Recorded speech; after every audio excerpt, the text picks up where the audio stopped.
Are we ready to go? We're recording? Okay. All right. Let me get started here. Welcome, everyone, to the Monday, February 3rd caucus and work session of the Albany Common Council. This is our work session prior to our regular full meeting. I will have Mr. Jimenez call the roll. Adams. Anane. Valloran. Here. Clark. Here. Conti. Farrell. Here. Flynn. Frederick. Hoey. Here. Johnson. Keegan. Here. Kimbrough. Here. Love. Here. Robertson is absent. Zamer. Zamer. Here. All right, we have 11 present. We are also joined by Council President Corey Ellis, City Clerk Shaniqua Jackson, Corporation Counsel Robert McGee, Research Counsel Jake Iceland, Legislative Director Brian Menez, and Junior Policy Analyst Alyssa Kamara. Okay. Just jump right into the agenda. For meeting minutes from the previous meeting, January 23rd, 2025, meeting minutes.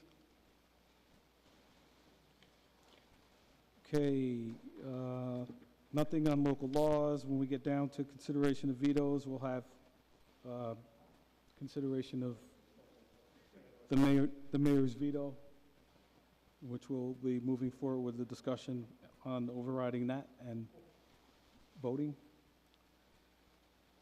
Okay. Ordinances.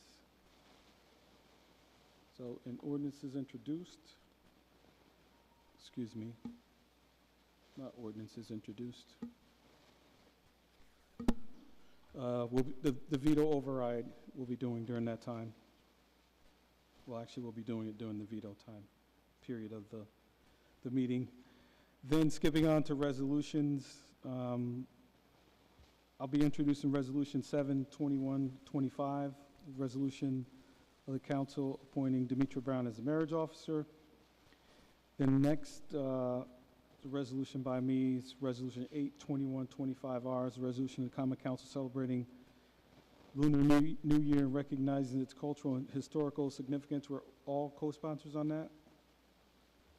Then next, Mr. Anani's Resolution 9/2125R, the Black History Month resolution, as well as the directing the mayor to raise the Pan-African flag. That we're all co-sponsors on. Then Mr. Hoey's resolution on the Honor Society, its induction, it's 10/2125R by Mr. Hoey. We're all co-sponsors on that also.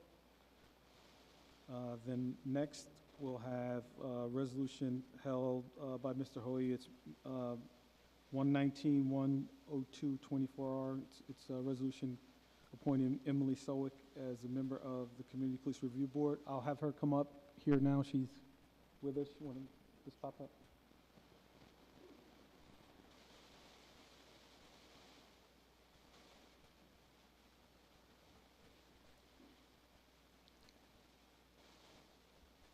Just an introduction, say hi, and if any of the members want to engage and ask a question, you can. Just Sure. Good evening, everyone. My name is Emily Sowick. I'm here to join the Police Review Board. I don't know if you've had, I did send my resume along. I don't want to be redundant in giving you my resume, but I'm a long time, my whole life I've lived in the city of Albany, various wards.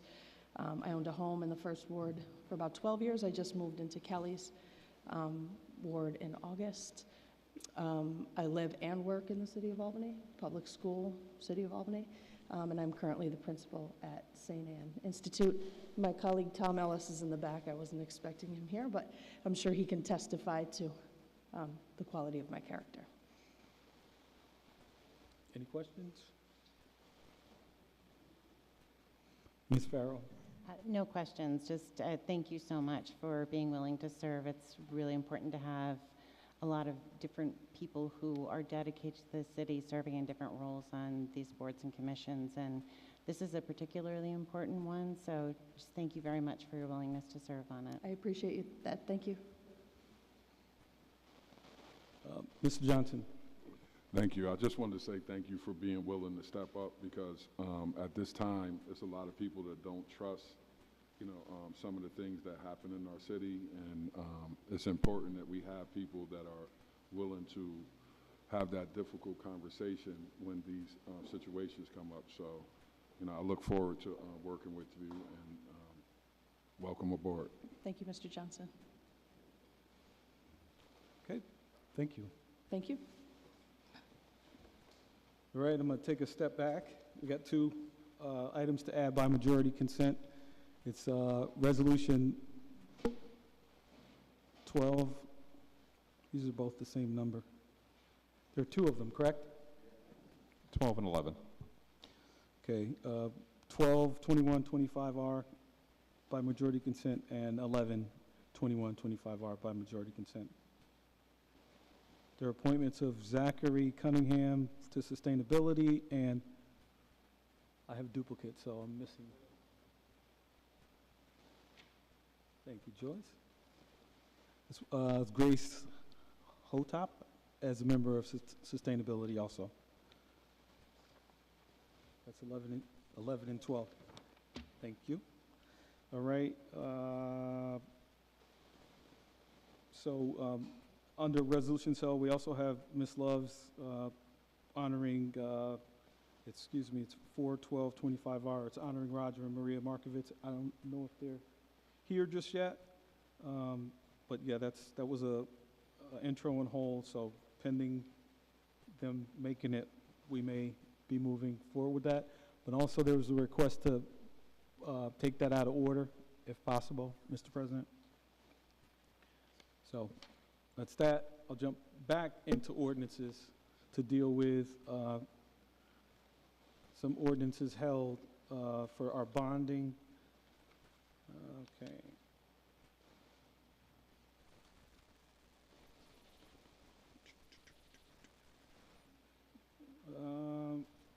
Okay, so it's got ordinances 51, 10224 from engineering for sidewalk reconstruction, and then 52, 10224 also from engineering for street reconstruction. Were we going to have someone, representatives from those departments, speak about that, or? I don't think we have representatives from those departments, but the street and sidewalks plan got the did list. go out and were sent to all council members Friday.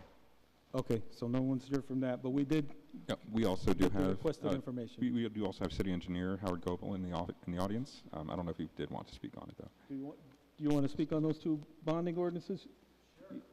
Sure. Have a seat.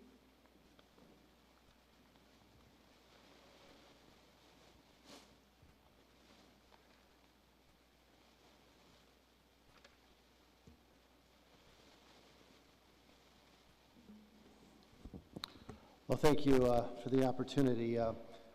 For the 2025 paving work, I know David sent around the list of streets that were on our plan.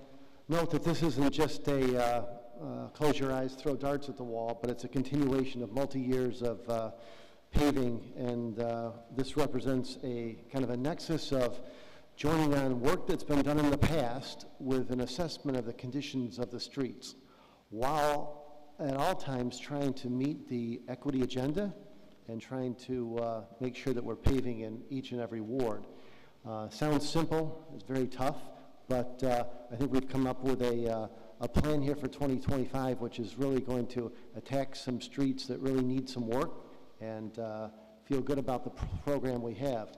But the biggest benefit that we have this year is that we've made a decision to not pave any streets that we don't replace the lead service lines first.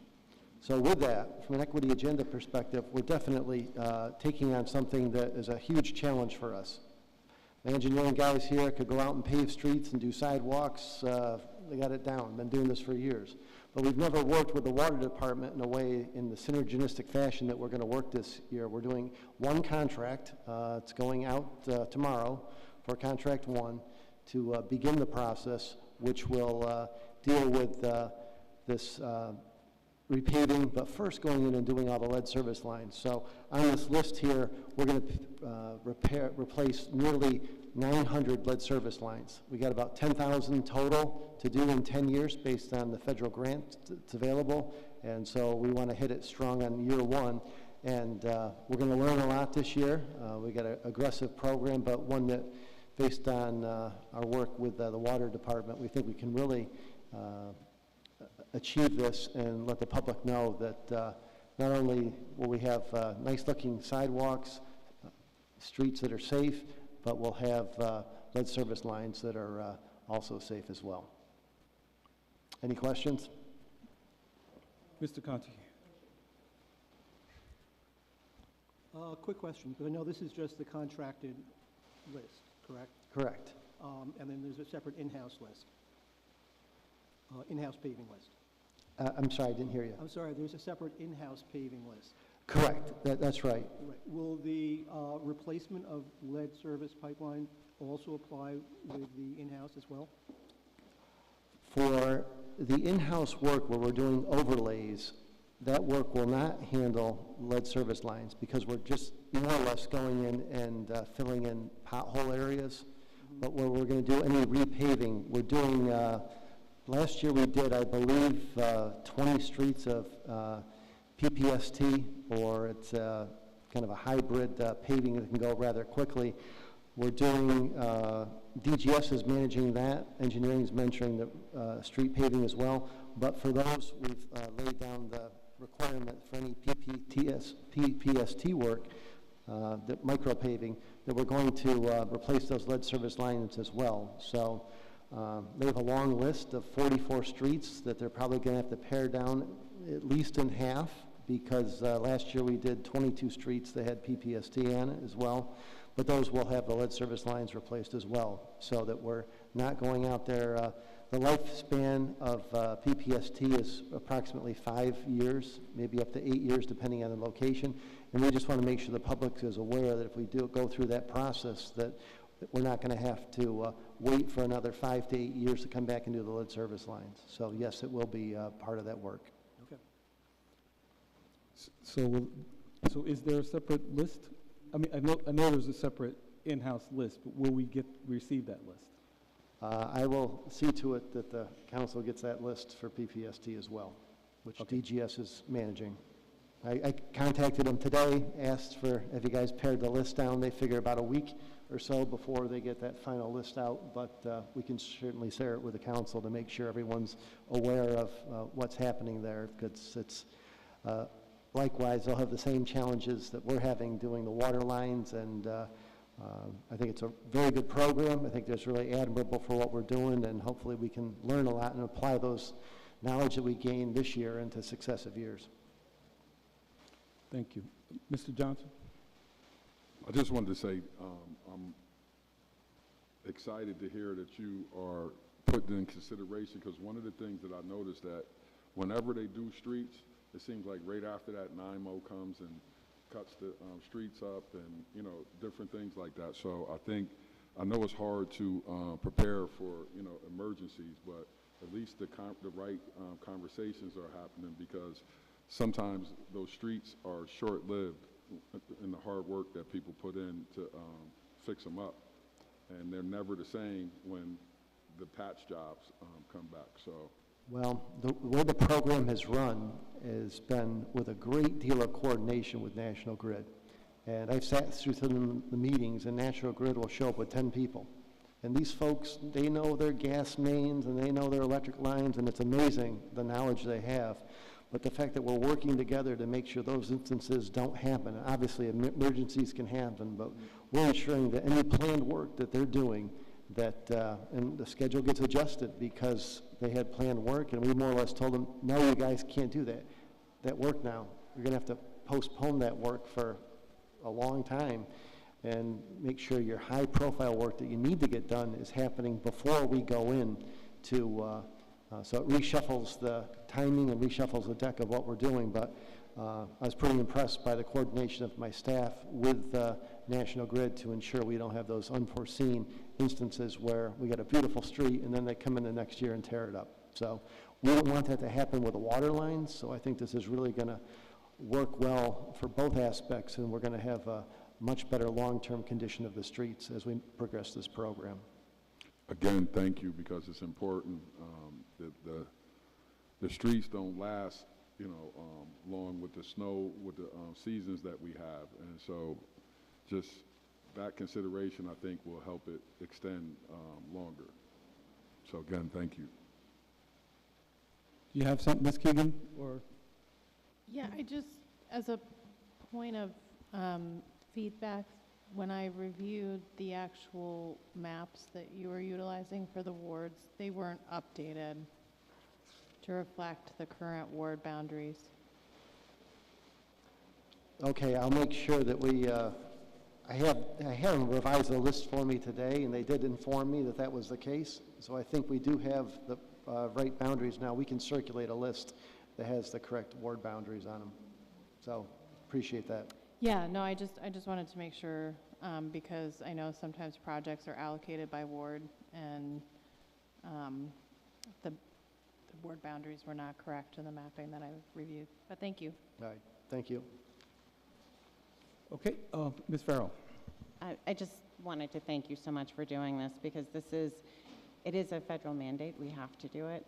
But it's also a huge public health initiative, and this coordination allows efficiency for the taxpayer, but it also ensures that it can happen a lot faster and a timed process. So just very much appreciate, I'm sure a lot goes into that, and we really appreciate that work.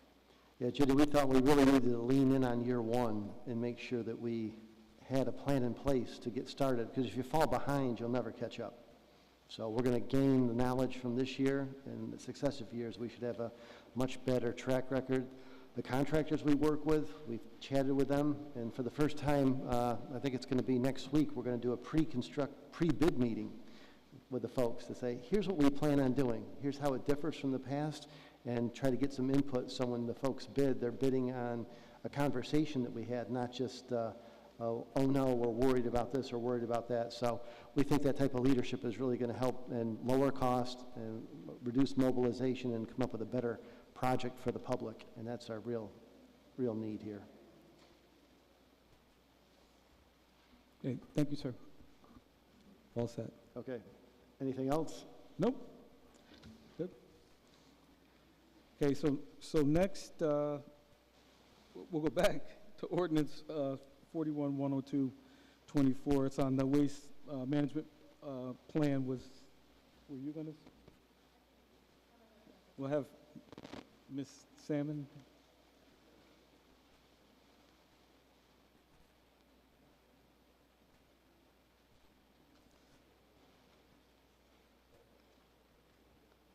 So yeah, and it's ordinance 41-102-24. So the bonding for the waste management plan.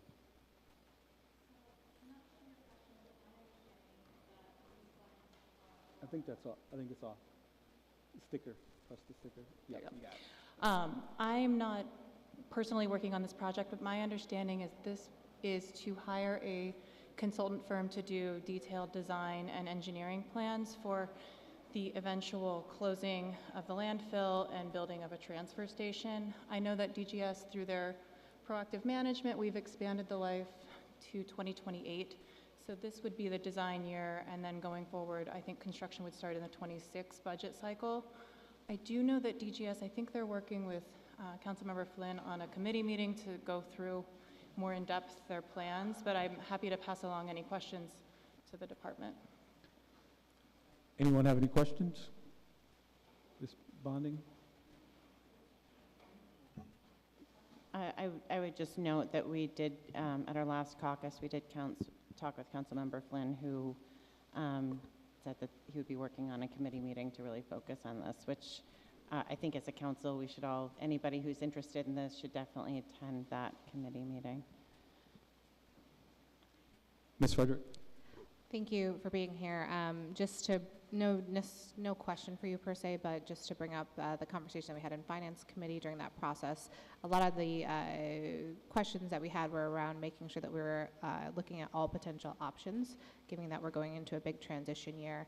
And we are concerned as a city of the cost, obviously, the lack of revenue and the cost to build whatever the future plan will be. So any other information that they can share as they move along the process would be helpful. I'll pass that along. And I know the Budget Office has also been involved in some of the conversations to look at modeling on future financial scenarios. Okay, thank you. So, and last but not least, we'll have Commissioner Jones for ordinance 62-102-24, playgrounds.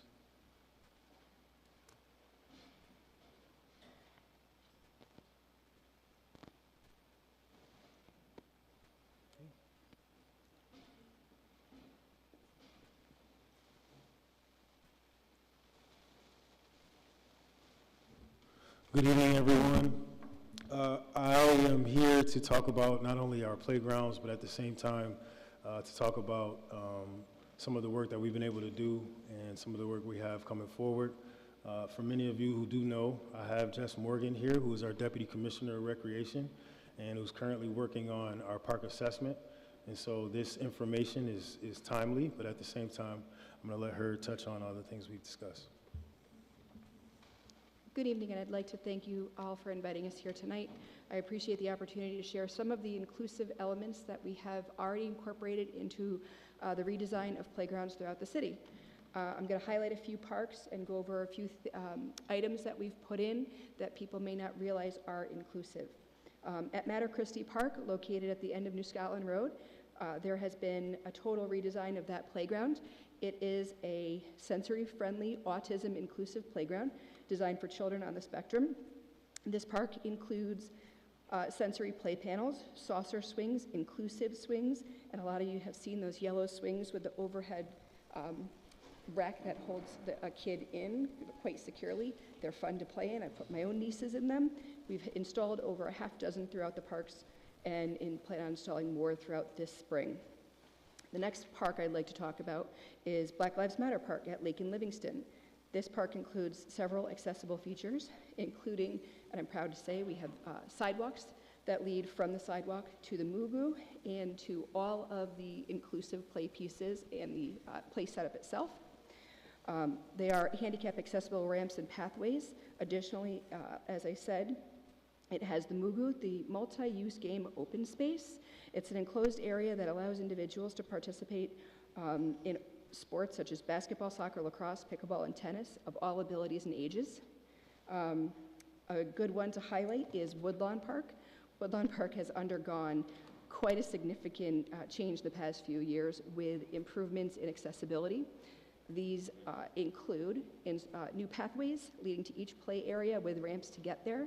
It also includes features such as pull-up-and-play chimes, a musical instrument, a large saucer swing, of course those inclusive swings, and wheelchair-accessible picnic tables that we're trying to also include in parks. That's not a play piece, but still is very important. We received a grant from the county. In this grant are going to be a few pieces. One is the Tippy Carousel, which doesn't look like an inclusive piece if you look at it. However, it's made for inclusivity of all sorts of mobility. It allows children with mobility impairments or disabilities to push, pull, train muscles, and include back support for play. The next one that I'm personally proud of, because it's the first park that I've been allowed to design and help develop, or help design, is Crank Park. Crank Park is exceptionally exciting.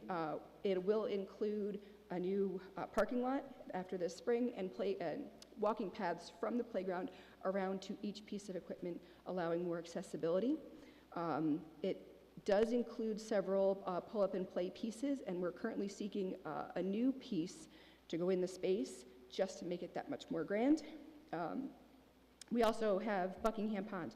Buckingham Pond features several inclusive elements, and it's one of the standout parks in our city. It includes multiple pull-up and play sensory objects that allows children to move wheels, move things through a labyrinth, as you will. Pull up and play is the opportunity there. It also is home to the largest saucer swing, which if y'all have time, do it, because it's a lot of fun even for adults. It also has one of the supernovas in the city, which is a multi-function spinning ring that tilts at an angle and allows for dynamic play. Children of all mobility can use it in various ways, whether it's playing independently or with friends, pushing, being pulled, laying down, sitting, standing, or spinning. I don't recommend the standing, but Ridgefield Park is also a great place to tell you guys that it features a you and me swing. This swing is made by Compan, and it allows a parent and a child to sit together facing one another to swing back and forth, and it provides a soft back support and a secure area for the child to be in. And then last but not least, and last only because I feel like I'm just going to give you guys tons of examples, is Lincoln Square Playground. This beautiful and very recently redone park has the largest spinner swing in the city. It also includes a lot of those pull-up-and-play sensory boards that are designed to offer interactive experience and to stimulate cognitive and sensory development. It has a lot of those push-and-play elements, a lot of those pull-up-and-play elements, and again, that tippy carousel that I spoke about is there. These features ensure that Lincoln Homes is a space where children of all abilities can engage in inclusive, stimulating, and physically beneficial play. I'd like to take just a moment to thank Councilmember Megan Keegan for the memo that she drafted. It's a wonderful step forward in the right direction, showing us things that we could include in the future. Looking into those these years later, a lot of those have been a little bit cost prohibitive. We need to explore how to better offer those. And that being said, I firmly believe that nothing is ever off the table when it comes to our children, our neighbors' children, and the young people that call this city home. My hope is that the current playgrounds that are being designed, 6 Mile, Corning Preserve, Pitch Pine, and the ones that will be future designed, Swinburne and Colony Street Park, we can all work together to identify the right pieces of equipment and budget appropriately to make these places a more fully inclusive playground space for our children. So with that, we brought the latest Compan inclusion catalog, and we put tabs on all the things that we currently have in Albany for you to see. This is a copy for the Common Council, and with that, we'll open up for questions. Ms. Keegan. Thank you very much for that thoughtful review of what the city has done. I just want to say, for frame of reference, that I am the councilperson that represents Woodlawn Park. And for me, when I heard the city touting their achievements in making our playgrounds and parks more disability-friendly and more accessible, when I went into those places and spaces, I felt that we really very much missed the mark on being inclusive. I think one of my major concerns is that we did not design around allowing for children, particularly children with mobility issues, the ability to play independently. And if you have to utilize transfer assistance to get onto equipment or to access equipment, you don't get to experience childhood in the ways that other children do on our playground equipment. And it's not just about designing parks around children with autism, it's around designing parks for all of the kids that we have in the city. And I am particularly concerned about the parks that we are designing for our children in our lower income communities, because those children have far less ability to leave the city to go to the parks that were designed with those design standards that are outside of the city. And that is why I've been so emphatic about getting us to this point. And I just also want to note that that memo was sent out in November of last year as an intention for the design build for this fiscal cycle that we're being asked to vote on this evening was going to be brought up to those standards. And it's not just, the impact to children with disabilities, it also impacts families who want to be able to get onto equipment with strollers, so on and so forth. And it impacts parents, guardians, grandparents who are trying to get onto equipment with children. So again, thank you for the work that the city has done. I don't think that you guys aren't really trying very hard to get this right, but I don't think that we've gotten there yet. And I think it's incredibly important that if we're going to invest in our parks, that we invest in a way that serves everybody in our community. Thank you. Mr. Johnson? Thank you. So I just want to go back, and this is probably for Commissioner Jones. A couple of years ago, when we were talking about Lincoln Park, I know it was a discussion about the money that we saved not moving the dirt. And I know it was supposed to be conversation about how we were going to utilize that money in the community. And I remember when we had a discussion, it just wasn't responded to, and not by you, I believe by the mayor's office or whoever we were discussing. And whatever happened to the savings, and how come we never had a conversation about how that was going to benefit the actual community that those that it was saved from? Well, I will say that I know that some of the savings went to building the park that we have at Lincoln Square. For example, the fitness equipment was not a part of the original design. We did have 3 basketball courts. Now we have 2, and that was expanded. But I'll make sure to connect with the mayor's office to get a more definitive answer specifically on your question. Thank you so much. Sure. Okay, all right. Thank you. With that, Mr. President, turn it over to you. Just real quick, for those ordinances, I'll need to be recognized to release them from finance.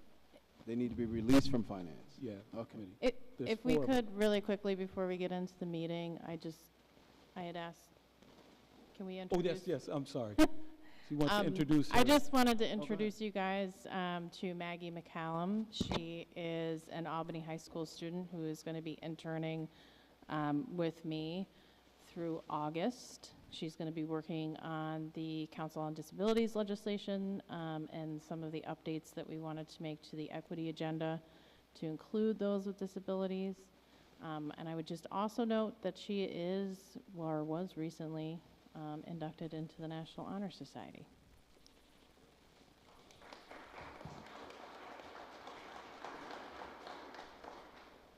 Thank you, Ms. Keegan. Now we'll call to order tonight's Albany Common Council meeting, Monday, February 3rd, 2025. Can the clerk please call the roll? Adams. Present. Anani. Present. Ballerin. Here. Clark. Here.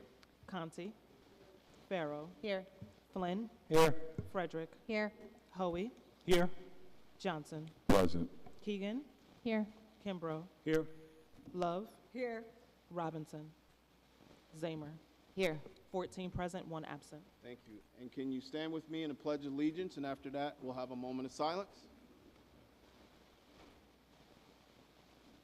I pledge allegiance to the flag of the United States of America and to the republic for which it stands, one nation, under God, indivisible, with liberty and justice for all.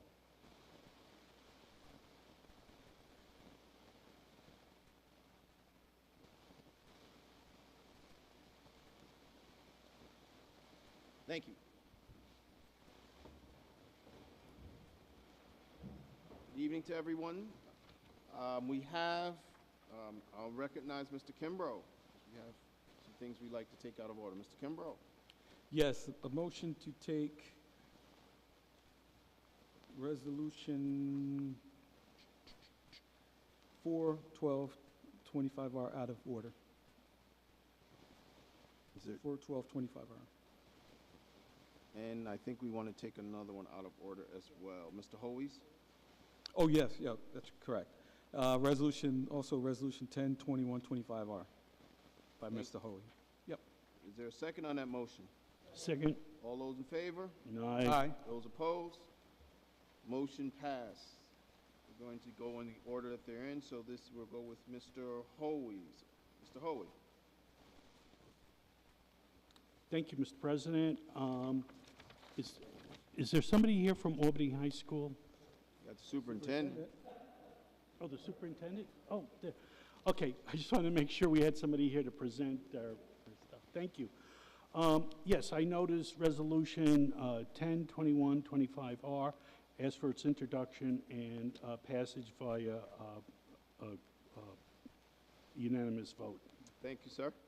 Can the clerk please read the resolution? A resolution recognizing the significant academic achievement of Albany High School students and their induction into the National Honor Society.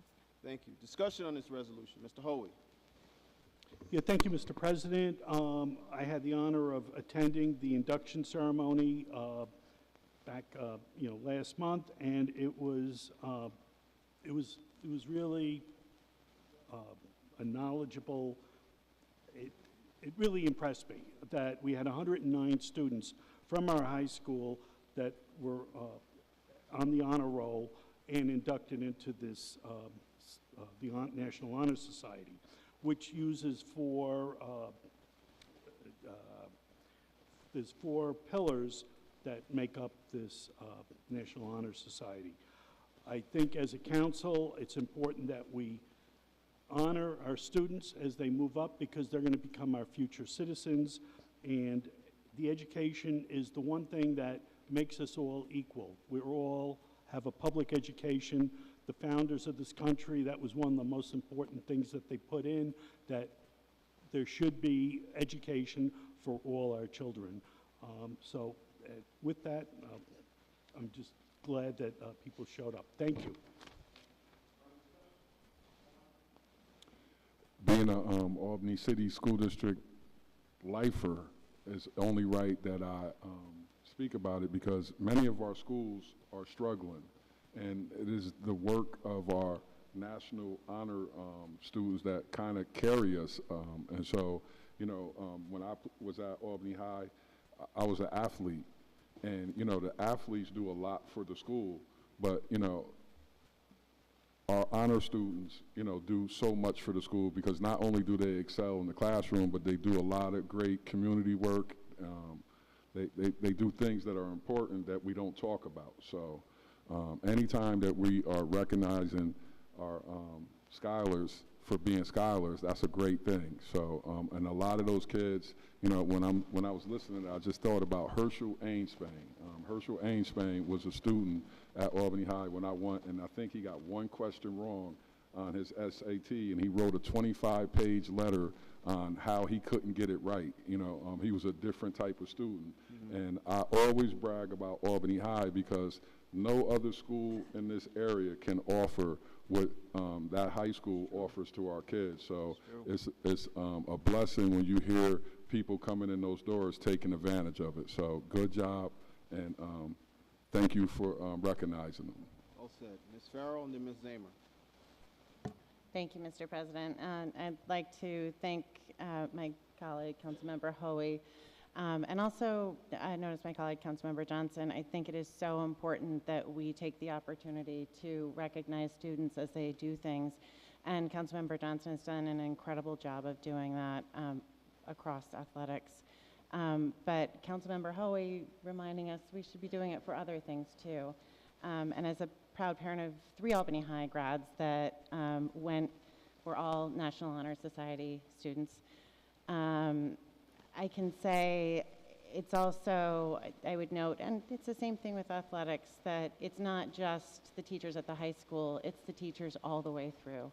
It's the teachers from pre-K up through that allow these students to be Honor Society students. So it is their credit, but it is also the credit of the entire staff of the Albany City School District. So huge thanks to all the teachers and people who know teachers well that are here. Please share our gratitude with your colleagues because these students wouldn't be here were it not for a lot of really amazing teachers and homeschool coordinators that helped all the way through.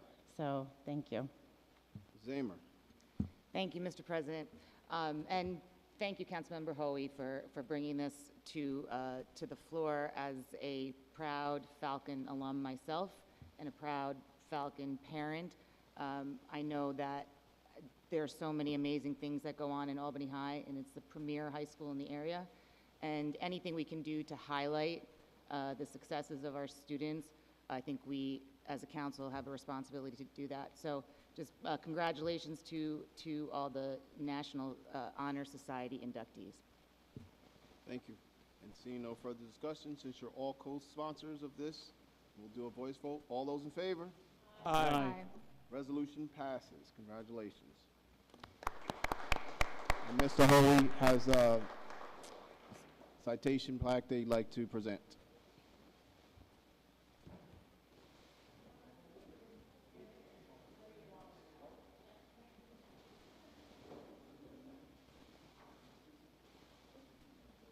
Come in, you can come through. Yep, you guys can come around.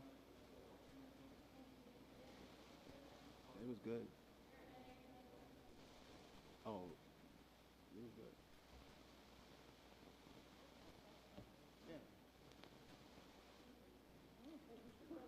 Can't even eat myself down when I was a kid because I ate so many one time and I said, I'm sick and I ate so many. I'm sick and I can't.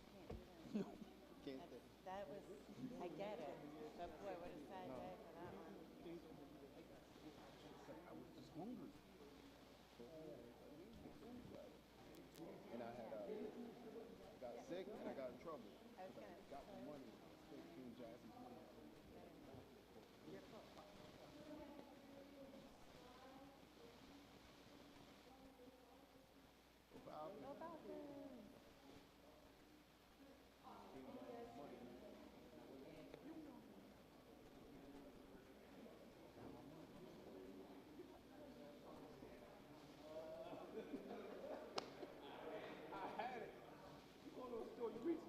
Can I get this much off?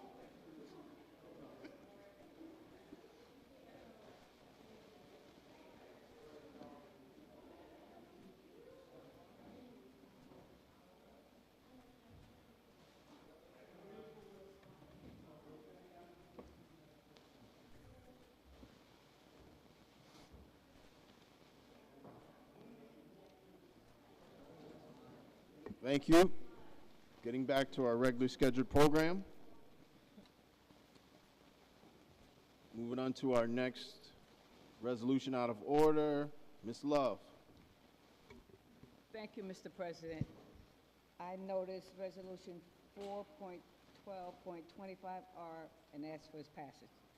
Thank you. Can the clerk please read the ordinance? A resolution. Resolution. Sorry. A resolution of the Common Council honoring Roger and Maria Markovitz for their housing advocacy and legacy. Discussion on this resolution. Ms. Love. Thank you, Mr. President. Well, I know, I've known Roger and Maria for over 30 years. I know all the good work they do in the community. Roger worked at the Land Trust along with myself. I was on the board there. We always made sure people had home ownership. We always made sure people knew how to go get grant money. Maria at United Tenants, trying to save people from being evicted, you know, making sure money was there for people. I think you guys did an awesome job. I know you guys are retired, but I hope you had somebody to step in your shoes that can do just as good as you have. You deserve this resolution, and thanks for all you have done. Further discussion, Mr. Johnson and then Ms. Farrell. So I'm gonna say publicly what I said privately. You know, I was a little jealous that Councilwoman Love beat me to it. I haven't known them as long, but you know, every time I see them, I'm always greeted with a warm smile.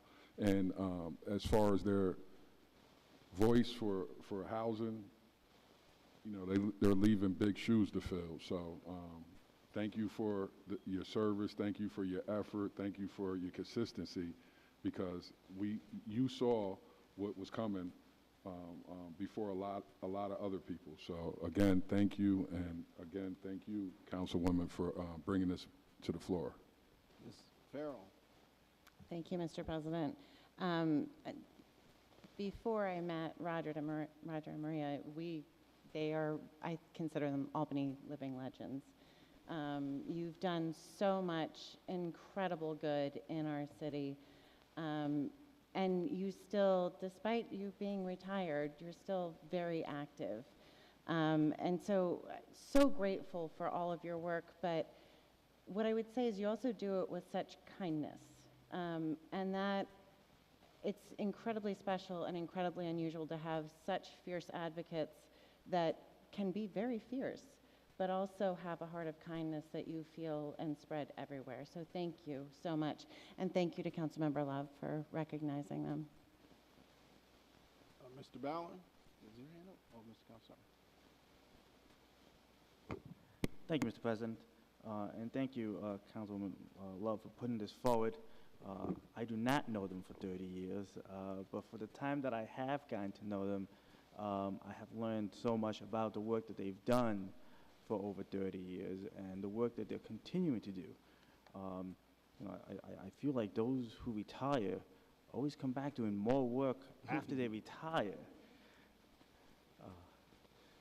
And we appreciate it, and we appreciate it. we do appreciate it because you are not just the work that you've done, but the work that you're doing. Those that you're guiding, the next generation that you're guiding to fight for our most vulnerable communities, to fight for those who are not always easy to fight for, but to make sure that everyone has the basic housing in their lives. That if you don't have stable housing, you really don't have any stability in any other form of your life. And that's what you've been fighting for decades. And we appreciate that. We appreciate all of your work.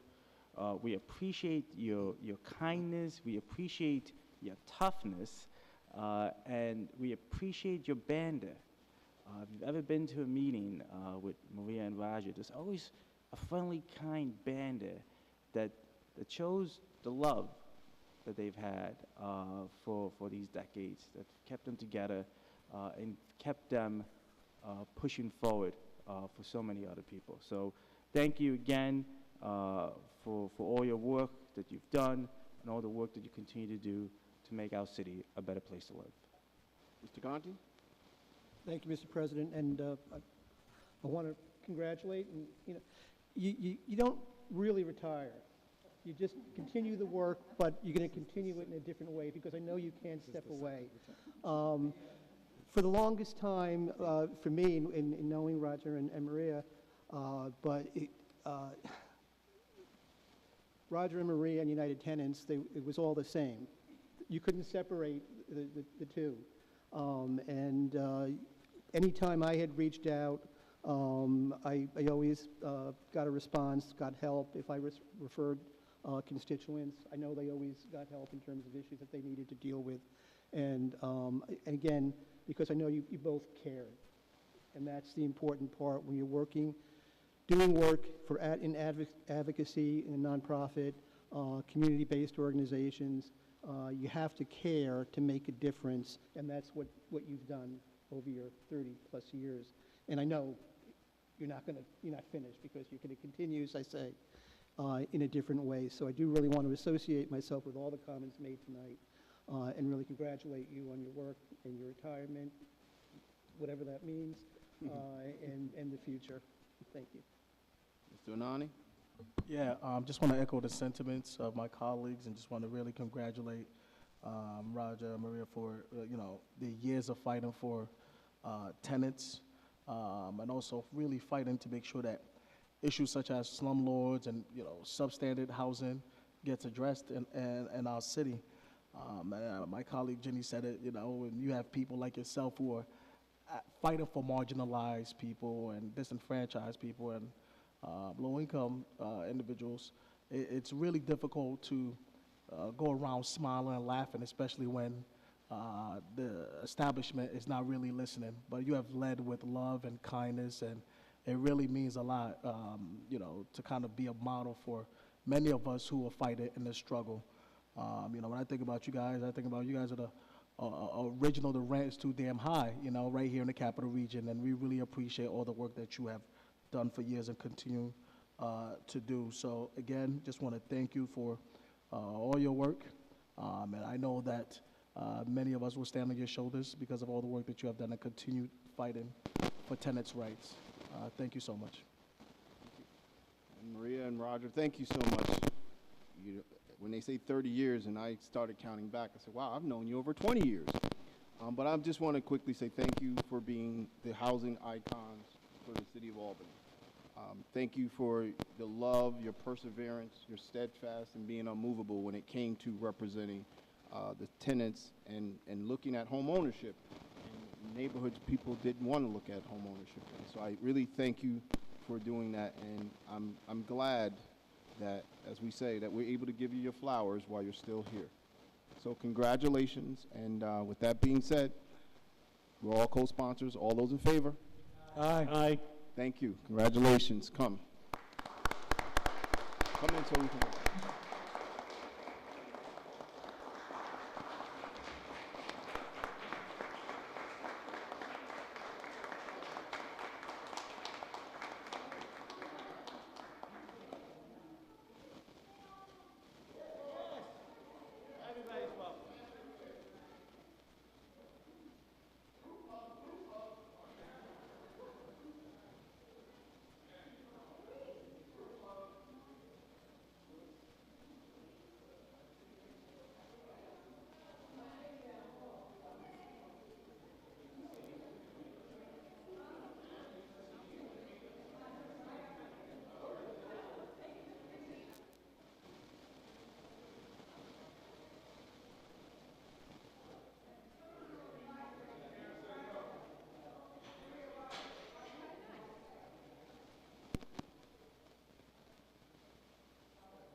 Hey, Roger.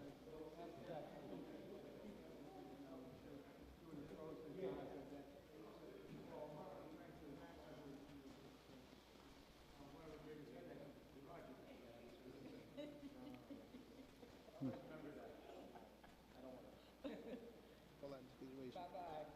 You guys take it easy.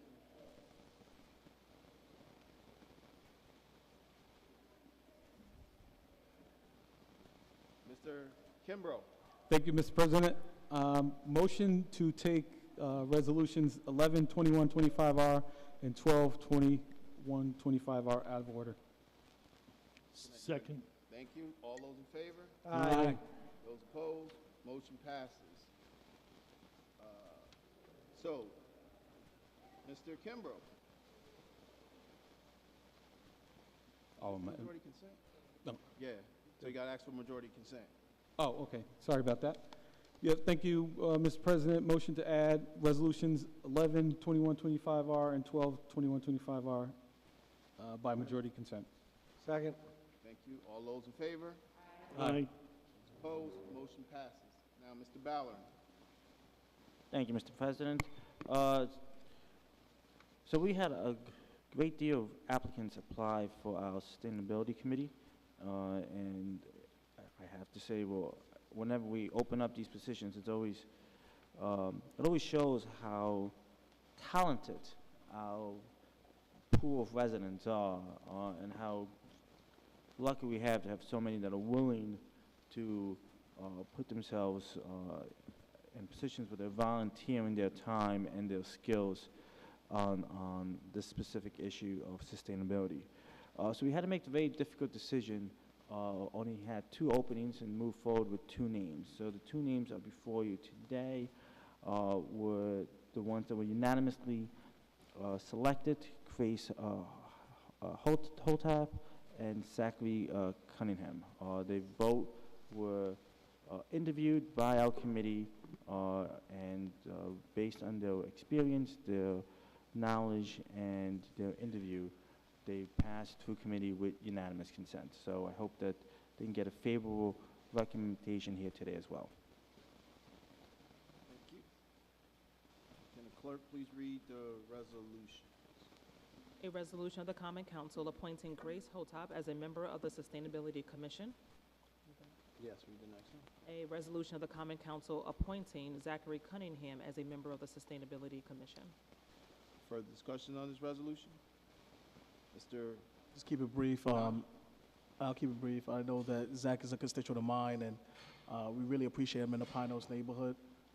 He's a leader in our community, and I'm glad to see that he's putting his hat forward for this position, and definitely wholeheartedly, fully in support. And I want to thank the planning committee for a thorough interview and make sure that we have some really good candidates in front of us. So again, thank you.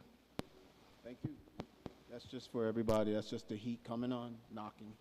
You know these old buildings. Ms. Farrell. It's actually a ghost. Ms. Farrell. I just wanted to thank both of you so much for being willing to serve in this capacity. As I had said earlier, it's so important to have people who are willing to give back to the city and serve on these boards, because they're all so important. And obviously the Sustainability Committee is very near and dear to my heart. My day job, I'm the Committee Director for the Environmental Conservation Committee in the Assembly, from which I know Zach professionally, and also have known him in the community. And I look forward to the work that Grace does as well. So thank you both so much. Thank you. That being said, can the clerk please call the roll? Adams. Yes. Anani. Yes, co-sponsor, please. Ballerin. Yes. Clark. Yes. Conti. Farrell. Yes, co-sponsor, please. Flynn. Yes, co-sponsor. Frederick. Yes, co-sponsor, please. Hoey. Yes, co-sponsor, please. Johnson. Yes. Keegan. Yes. Kimbrough. Yes. Love. Yes. Zamer. Yes. 14 in the affirmative. Resolution passes. I did 1. I Oh, did okay. 11. Yes. Can you do the 12? This is for 12. Adams. Yes. Anani. Co-sponsor. Ballerin. Yes. Clark, excuse me. Yes. Conti. Farrell. Yes, co-sponsor, please. Flynn. Yes, co-sponsor, please. Frederick. Yes, co-sponsor, please. Hoey. Yes, co-sponsor, please. Johnson. Yes. Keegan. Yes. Kimbrough. Yes. Love, Yes. Zamer, Yes, co-sponsor, and can be co-sponsor on the other as well, please. yes. Thank you. 14 in the affirmative. Resolution passes. Thank you. Now, moving on to our regularly scheduled agenda, we will now move into our public comment period. You have 5 minutes to speak upon any issue you wish to. A public comment, we come to the desk. Please state your name and address for the record. When the light goes green, begin your comments. In yellow means you have 1 minute remaining. Red means conclude your comments.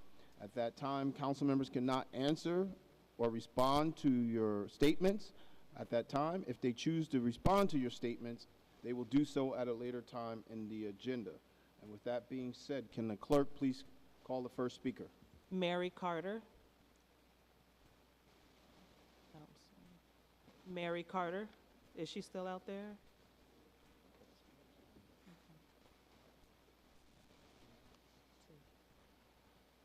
I know she was out there.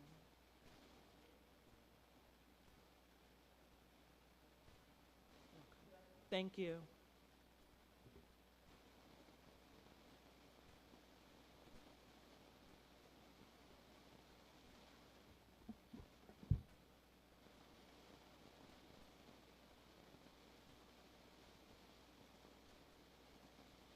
Ms. Carter, I don't know if you heard, could you hear me out there? Just please state your name and address for the record, and during public comment period, you can talk about what you wish, but at that time, council members cannot answer or respond to your comments. If they choose to do so, they may do so at a later time, but they can't do it at this moment. So, state your name and address for the record, and go ahead. Mary Carter, Delaware Avenue. I'm calling about the issues that's still going on at 45 Central Avenue.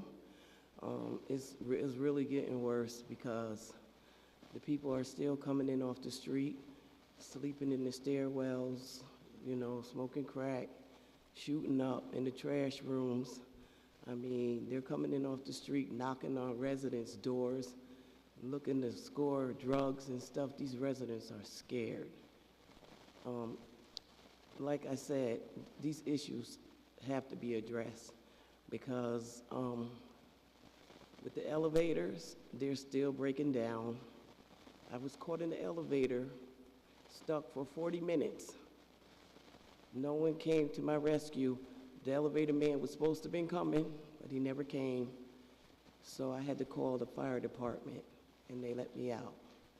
I spoke to them about these elevators, so I don't know how many times, but it's getting out of hand. That could have been somebody who was claustrophobic or heart issues, whatever they got going on. And it's just not, it's not safe. And not only that, we told the manager about a resident that we haven't seen in a couple of weeks, and they were on the floor checking, and they said they didn't smell nothing, and the man was in his apartment, deceased for 2 weeks.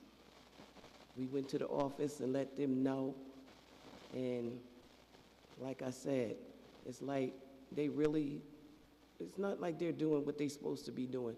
So, like, I'm waiting for the Attorney General's office to let me know where I can bring my documents, and I'm filing 2 complaints. So I'm gonna see where it goes from there. Have a good evening. Can the clerk please call the next speaker? Tom Ellis.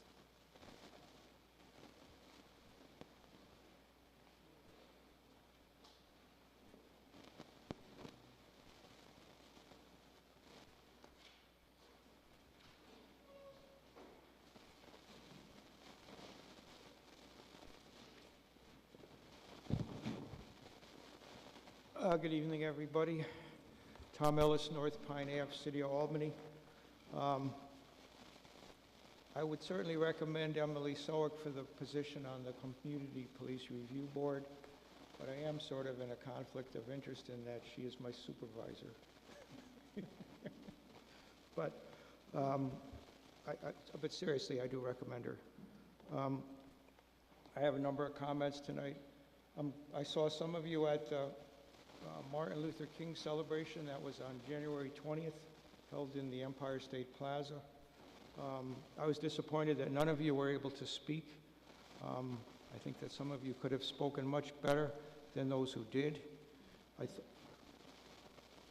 I think that it was like a puff event. It was like a photo opportunity. And I thought it was especially upsetting because Donald Trump was going to become president a few minutes later. And we know what Donald Trump's views are on voting rights and civil rights and many other issues. I don't think that Martin Luther King Jr. would have been very pleased with that event either. He was a man of action. He would often start his speeches by saying, we are here today for serious business, you know, and I hope that next year the event is a lot better. Second, I just want to let you know that the 25-mile-per-hour speed limit that you have enacted here in the city of Albany is definitely working. Just from my observing things during the last month, a lot of drivers are slowing down. I can definitely see the lower people driving slower. It's safer to be driving and walking and probably skateboarding and wheelchairing around the city. So thank you very much for doing that. Related to that is I'm aware that the city has set up the city has hired a contractor who has set up speed cameras in the city, and people are getting $50 tickets if they are violating the speed limit. I've heard that the city is only keeping $17 out of the $50 that's being collected on each ticket, and that the other $33 is going to the contractor. I hope that's not correct. But if it is, my advice to the city would be to learn how to operate the city yourself, learn how to operate the system yourself, then use your power of eminent domain, confiscate the system from the vendor, pay them for it, of course, don't steal it, but pay for it, and then operate it yourself. And that way the city could keep all $50 instead of only $17 out of each ticket. I know there's a lot of people who are angry about the cameras. I think they're fine. But there's a lot of people are angry about that. The city isn't even keeping half the money that are being collected on the tickets. So I really think that you should look carefully into operating the system yourself, keeping the money. It would be extra revenue for the city, okay? I want to talk about water fluoridation just for a minute here. I've only got a minute, okay. I'm glad to see that the city is going to continue removing the lead pipes in the city. We all know that lead is hazardous at any measurable quantity, and I wish the city was serious about keeping fluorides out of the water supply. I mentioned here on January 6th that the National Toxicology Program had produced a new report earlier that day, which I'm going to give to you in a minute. They concluded after 7 years and an unprecedented number of peer reviews, the National Toxicology Program concluded that water fluoridation at 1.5 part per million or higher was consistently associated with lower IQs in children, okay? The National Toxicology Program did not conclude that fluoridated water at 0.7 or at 0.7 parts per million was safe. Indeed, out of the 19 studies the monograph determined were of the highest quality, 18 linked higher fluoride with lower IQs, and 7 of these were at water fluoridation concentrations of the 0.7 parts per million that the city wants to put in the water here in Albany. I really think that the burden of proof is on the city to prove that water fluoridation is safe. And I don't believe that any of you in this room can prove it or have proof that it's safe. I don't think Dr. Whalen proved that it was safe. And I think these studies from the National Toxicology Program established that it either isn't safe or that it might not be safe at the level that you want to put it in. Thank you very much. Enjoy your evening. Thank you, Mr. Ellis. Call next speakers. Okay, so we're going to have Grace and Zachary come up to talk to the council. Okay. 5 minutes. Wants to make sure these are in the minutes.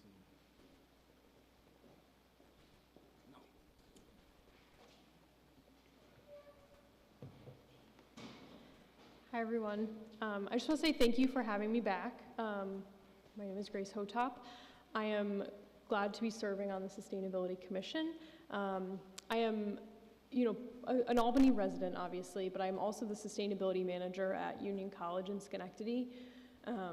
And, as we get sort of farther along in our sustainability journey, both globally, nationally, and then on the local level, local action is becoming so much more important. And so I'm really glad to be able to be involved in sustainability in two different communities, both the community that I work and the community that I live. Thank you.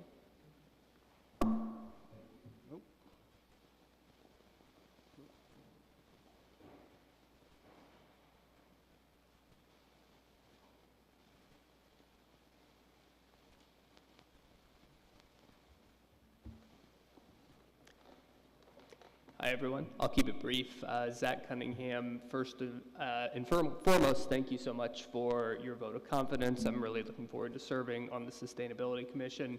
Just a tiny bit about who I am. I've lived in the city of Albany coming up on a decade now. The bulk of that time has been in the lovely 10th Ward, where I live with my wife, Kelly, who is a public school teacher here in Albany, and our 2-year-old daughter, Margot, a future student in Albany Public Schools.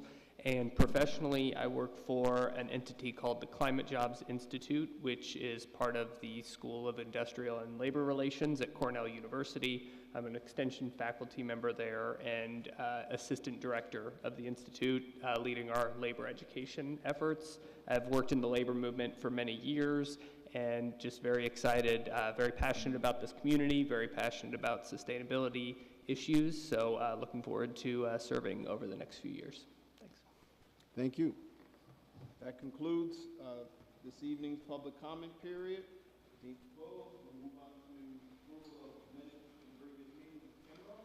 Thank you, Mr. President. I offer the January 23rd of 2025 meeting minutes for approval. Second. Thank you. All those in favor? Aye. Aye. All those opposed?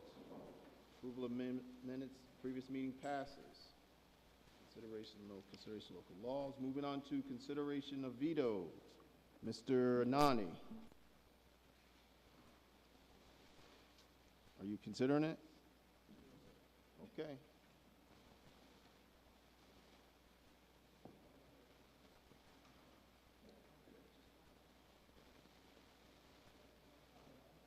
Corey, do I have to introduce it? Or I mean, Yeah, just introduce. say the number, yeah.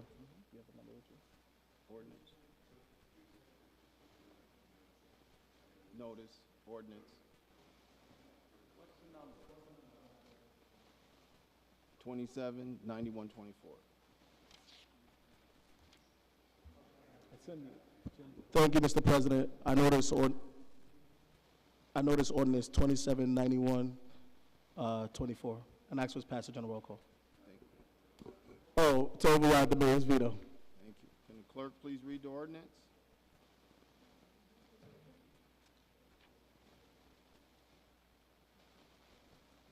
An ordinance amending Article 375, City of Albany Unified Sustainable Development Ordinance of the Code of the City of Albany in relation to incentivizing the construction of affordable and inclusionary housing. Discussion on this ordinance veto override. Mr. Adams. Thank you, Mr. Chair. As we go into vote for this veto, just want to speak again about the complexities of solving this housing crisis that we're in, and making a preface to mention that there's not one way to solve this problem. It's going to take many different methods and trying new and creative things in order to address affordability here in the city of Albany. I believe that the legislation we have does help push things in the right direction. I also believe that we will also have to still look at our housing situation and find out what is the best formula for the city of Albany to make sure that we are attracting development but also creating housing. To keep this short, I will be supporting, vetoing this in hopes that myself and other colleagues will do our due diligence in the future to bring this topic back up. Thank you. Mr. Conti? I'm sorry. Thank you, Mr. President. So I wasn't here in 2023 when the inclusionary zoning ordinance was adopted, which is really the topic in the mayor's veto message as opposed to the underlying ordinance at hand. And I know when we discussed inclusionary housing back during consideration of the USDO prior council, there was not a lot of research out there regarding the impacts of inclusionary housing on affordable housing or its impact on market rate housing. I don't know that there's been much more research since then, but having that ordinance having been adopted in 2023, I think it is reasonable that we're at a point where we step back and look at what the impacts may have been, positive, negative, and whether or not there needs to be some tweaking. So in that regard, I'm sympathetic to that argument, and never hurts to go back after a while to look at what impacts there are. But I've seen a lot of counterpoints, but not getting together to really look at what the impacts may have been. That being said, the ordinance at hand is different than what the veto message deals with, really. So I will be voting to override the veto. Thank you. Any further discussion? Oh, Ms. Keegan, sorry. And I believe also Mr. Anane wishes to speak on this, but Oh, about. you know, I was proud to co-sponsor this legislation with Mr. Anane, and I think for those listening from home, there are some really critical pieces to this legislation. One of the things that we heard from developers over and over and over again when we were working on inclusionary zoning was affordability to build. And our current parking requirements add significant costs to development without significant return on investment for those building costs. In addition, the legislation that we put forth, because we're no longer tying certain projects to parking, opens up some doors for the city to be able to do infill in places and spaces where it currently would be impossible to do commercial infill, because there is not a way or methodology to be able to incorporate parking into those spaces. And to Mr. Conti's or Councilmember Conti's point, the mayor's veto has nothing to do with the substance of this current piece of legislation and everything to do with legislation that the council has previously passed. And I think that we have been working very, very hard to address the development cost in order to make inclusionary zoning and in order to make development in the city work. And for those reasons, I will be voting in favor of this legislation. Mr. Ballard. Okay. Thank you, Mr. President. So I want to thank my colleagues for putting this forward in last year. You know, this was an added incentive for developers. So it's going to be very clear. This was an added incentive for developers to build a portion of affordable housing. Part of the reason why we had to push for inclusionary housing changes in 2020, well, I always say 2022, 2023, is when we actually get past it, was because no developer had taken advantage of any of our affordable housing initiatives that we had since 2017. So, you know, so it's disheartening that we're here having to override an incentive that we're trying to put forward for developers to build. And let me be clear, these are developers that receive millions of dollars in pilots and tax breaks. So in addition to those pilots and tax breaks that we're giving developers, we're adding additional incentives for them to build affordable housing. So this was an incentive to allow them to have more flexibility when it came to parking, to cut some of their expenses and some of their costs for them to come to our city and build. So I'm going to support this. I supported it, you know, last month, and I'm going to support it again today. I myself personally, I actually support our parking expectations, but because I'm open to finding new ways to be fair and balanced and get more incentives out there, I support this initiative. And I would support other initiatives to help incentivize developers. But, you know, it can't just be where we just give, and get nothing back. That's not a good deal. And if you want to make a good deal, we talk about how we're only getting $17 and people are saying that's not a good deal. Well, when we give, and just get more and more rents that keep going up and up and up and up and up for our residents, and just so everybody understands, 60% of our residents are tenants. 60% of our residents have the market value go up and get the effects of those rates every year. So again, I know that was a little long-winded, but I felt that it's necessary because the reasoning why this was vetoed, and I just want to remind people of the reasoning of why we did what we did in 2023. And I also want to remind everybody that that's not what we have in front of us. And I appreciate the fact that my colleagues are willing to find compromise, because to get this out of committee, it took compromise. To get it out of committee, it took compromise. And I appreciate my colleagues that worked hard on getting those compromises moved forward so it could be here today. And I urge my colleagues to support this and vote for this override. Thank you. Ms. Farrell and then Mr. Hoey. Thank you, Mr. President.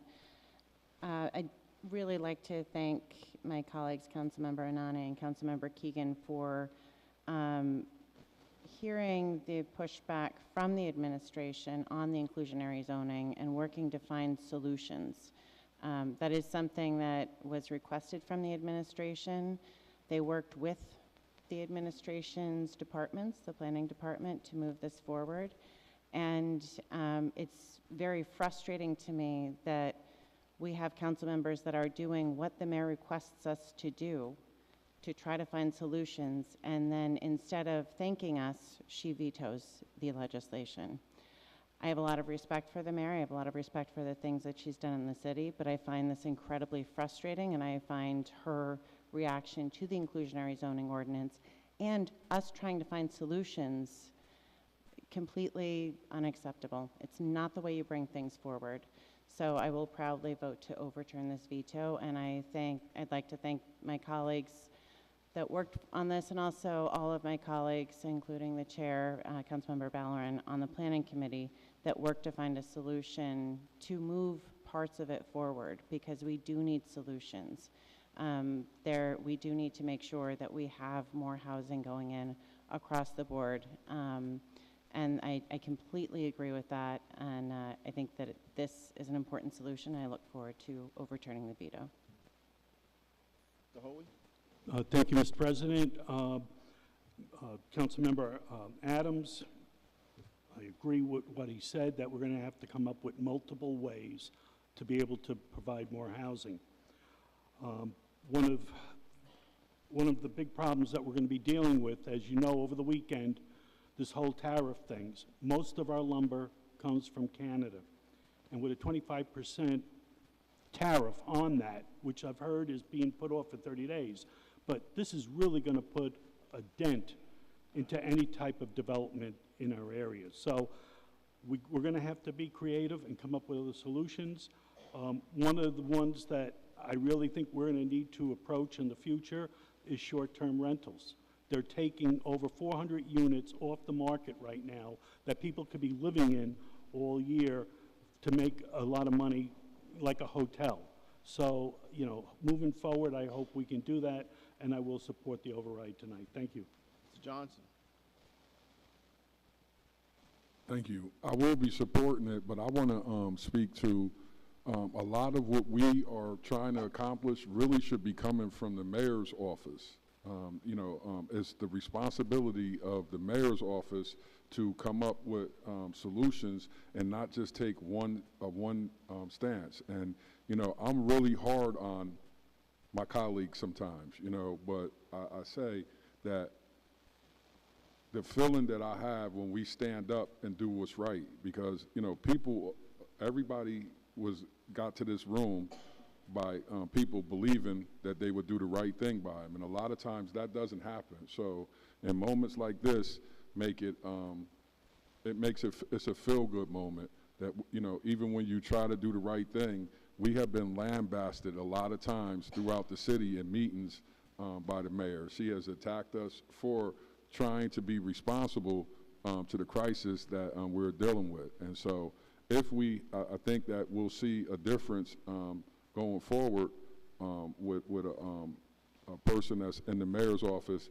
that has the capacity to envision things that they can bring to the table from that office. You know, we respond a lot to the decisions that are made in that office, and when people don't agree with them, a lot of times we hear the flack for it. So I just want to say, it's times like this that I'm proud to be a part of this group when we do the right thing. And tonight, I think that this is another step in the direction of doing the right thing. So I will be supporting it. Seeing no further discussion, can the clerk, you going to say something, Mr. Nani? After Mr. Nani, we'll be closed because he did not give his opening remarks, and as the sponsor speaks last. Gotcha. No, I really want to thank my colleagues and, you know, from, you know, co-sponsor with Megan Keegan, and just kind of really giving the history of this legislation and why it was important to, you know, Chair Ballard with compromises that we made in committee, and all other council members who have provided suggestions on how to make this legislation better. What is clear is that we cannot rely on market rate units to eventually lower rents because they overlook the needs of many of our low-income, middle-income residents. No, the mayor's trickle-down method simply places too much faith in an outcome that probably will not work. For the past decade, we have cut the red tape for developers. We have allowed them to build in our city while also receiving huge tax breaks.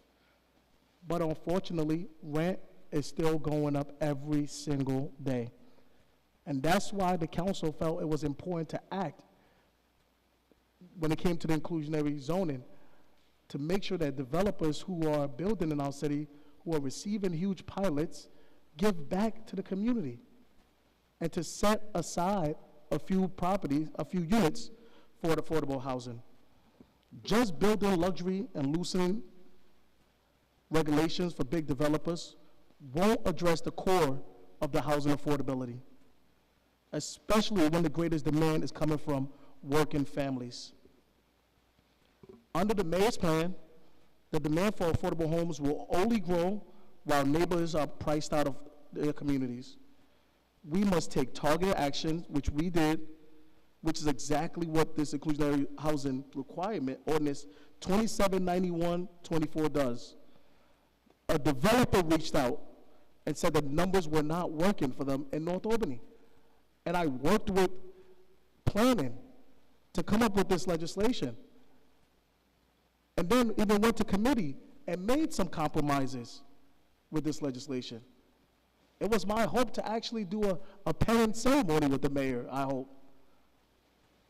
But to veto this ordinance because of legislation that we passed overwhelmingly by the council is just not right. This ordinance lays out a practical path forward that benefits everyone, our community and those interested in constructing here. We're giving them incentive and also encouraging them to create some type of affordable housing. It's introducing a more balanced incentive that cuts red tape for developers while increasing more affordable housing. And I hope the administration is watching and just really join the council to create solutions to affordable housing crisis. Solutions that support development while protecting our tenants and residents from unpredicted markets. If we care about public safety, we have to address the housing crisis. If we want to see this city move forward, we have to address the housing crisis. So again, I just want to thank my colleagues. It means the world to support these type of legislation because it's moving our city forward. Thank you. Thank you. That being said, can the clerk please call the roll? Adams. Yes. Anani. Yes. Valorant. Yes, co-sponsor. Clark. Yes. Conti. Farrow. Yes. Flynn. Yes. Frederick. Yes. Hoey. Yes. Johnson. Yes. Keegan. Yes, co-sponsor. Kimbrough. Love. Yes. Zamer. Yes. 14 in the affirmative. Override passes. Moving on to reports of standing committees. Any reports of standing committees? I don't think. Ms. Farrow? We have a law committee meeting on Thursday. And so I look forward to seeing the law committee people there. Okay, thank you. Mr. Hoey? Thank you, Mr. President. The Public Safety Committee met on January 28th to recommend Emily Swozek for the Community Police Review Board, which passed tonight. Thank you. And we also started discussing on aggressive solicitation.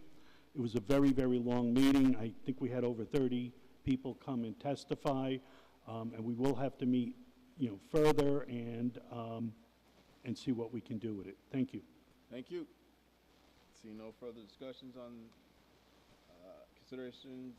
reports of standing committees. Moving on to considerations of ordinances. We have no new ordinances, so we'll be moving right into ordinances held. Ms. Frederick. President Pro Tem, would you like to discharge? Yes. Hold on. Point of order. Yes, Mr.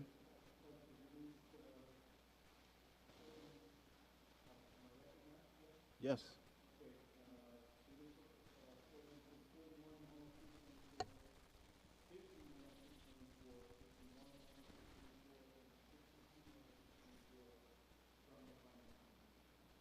Is there any objections to that? Sorry. I said any objections to that? Second on that motion? Second. All those in favor? Aye. All those opposed? Motion passes. Now, Ms. Frederick. Thank you, Mr. President. I notice ordinances 30, 10224 through 64, 10224, and ask for their passage by roll call vote. Thank you. Can the clerk please read the ordinance? An ordinance authorizing certain.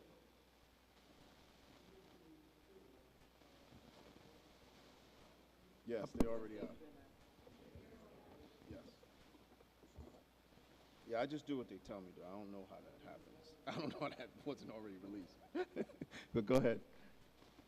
An ordinance authorizing certain purchases by the City of Albany, New York at a maximum estimated cost of $937,500 and authorizing the lease financing or the issuance of $937,500 serial bond of said city to pay the cost thereof. Department of Law, Legal. Discussion. Did you just do all of them or just this one? She did all of them. Okay, continue. Ooh, again? You want to do it? Tell me. Yeah, it's up to you. All right. An ordinance authorizing certain purchases by the City of Albany, New York at a maximum estimated cost of $762,000 and authorizing the lease financing or the issuance of $494,000 serial bond, $494,000 serial bond of said city to pay the cost thereof. Engineering, Washington. Point of information. Last year when I noticed all of them, I think we still did individual votes for each. Yes, we did. So So, you still want to do it that way? unless it's acceptable to do them all, I think we have to vote individually, right? Or, Last year, we voted individually. She wants to make sure that either we vote individually or can we do it all at once? Yeah, it would be better practice to vote individually. That said, you could do a voice vote on those, so just go 30. yeah, why don't we do individual, but I notice them all, but then we'll do individual votes for each. Mhm. Yeah. Thank you.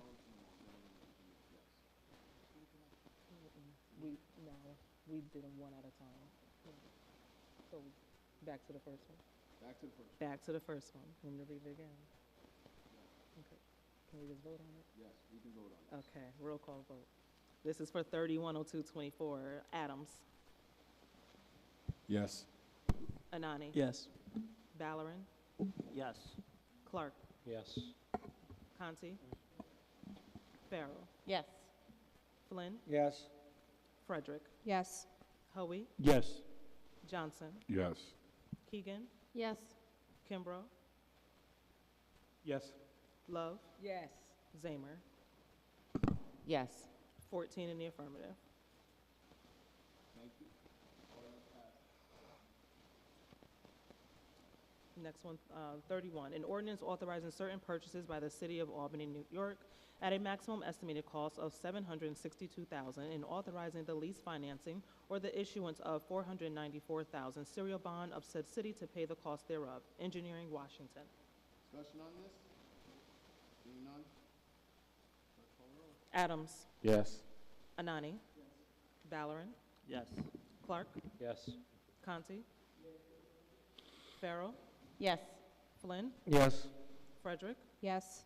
Hoey. Yes. Johnson. Yes. Keegan. Yes. Kimbrough. Yes. Love. Zamer. Yes. 14 in the affirmative. An ordinance authorizing certain purchases by the City of Albany, New York at an estimated cost of $1 million, and authorizing the lease financing or issuance of $1 million serial bond of said city to pay the cost thereof. Engineering, traffic. Adams. Yes. Anani. Ballerin. Yes. Clark. Yes. Conti. Farrell. Yes. Flynn. Yes. Frederick. Yes. Hoey. Yes. Johnson. Yes. Keegan. Yes. Kimbrough. Yes. Love. Zamer. Yes. 14 in the affirmative.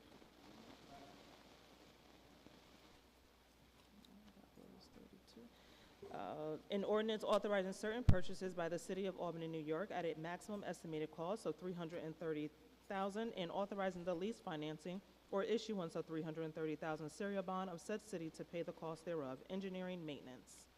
Discussion on this ordinance. Call the roll. Adams. Yes. Anani. Yes. Ballerin. Yes. Clark. Yes. Conti. Farrell. Yes. Flynn. Yes. Frederick. Yes. Hoey. Yes. Johnson. Yes. Keegan. Yes. Kimbrough. Yes. Love. Yes. Zamer. Yes. 14 in the affirmative. Resolution passed. Ordinance passed. An ordinance authorizing certain purchases by the City of Albany, New York at a maximum estimated cost of $150,000, and authorizing the lease financing or the issuance of $150,000 serial bond of said city to pay the cost thereof. Engineering, traffic study. Discussion? Seeing none? Adams. Yes. Anani. Yes. Ballerin. Yes. Clark. Yes. Conti. Farrell. Yes. Flynn. Yes. Frederick. Yes. Hoey. Yes. Johnson. Yes. Keegan. Yes. Kimbrough. Yes. Love. Zamer. Yes. 14 in the affirmative. An ordinance authorizing certain purchases by the City of Albany, New York at a maximum estimated cost of $300,000, and authorizing the lease financing or the issuance of $300,000 serial bond of said city to pay the cost thereof. Engineering, roadway study. Discussion on this? Seeing none? Adams. Yes. Anani. Ballerin. Yes. Clark. Yes. Conti. Farrell. Yes. Flynn. Yes. Frederick. Yes. Hoey, Yes. Johnson, Yes. Keegan, Yes. Kimbrough, Yes. Love, Zamer. Yes. 14 in the affirmative.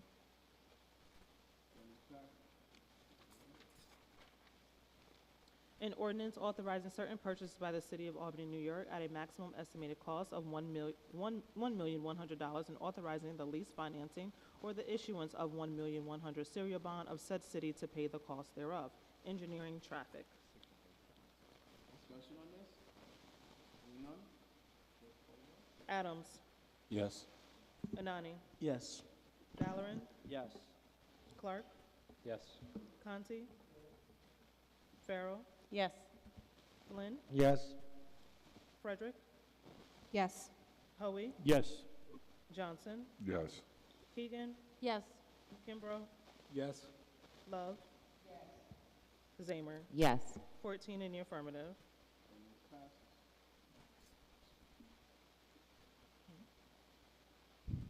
I'm on 37. Sign.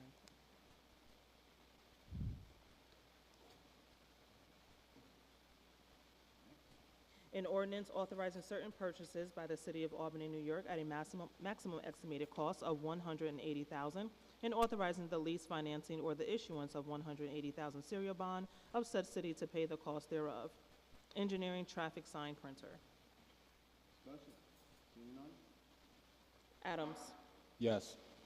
Anani. Valorant, Yes. Clark, Yes. Conti, Farrell, Yes. Flynn, Yes. Frederick, Yes. Hoey, Yes. Johnson, Yes. Keegan, Yes. Kimbrough, Yes. Love, Zamer. Yes. 14 in the affirmative. Ordinance passes. Seeing none?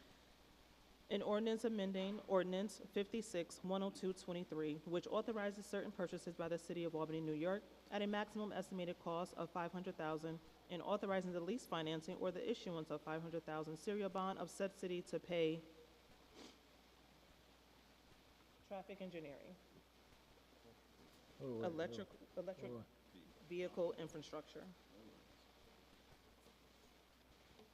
Discussion on this ordinance? Seeing none? Just one Point of order, yes. point. Thank you. So this would be an amendment to increase the authorization to $1,500,000. Thank you.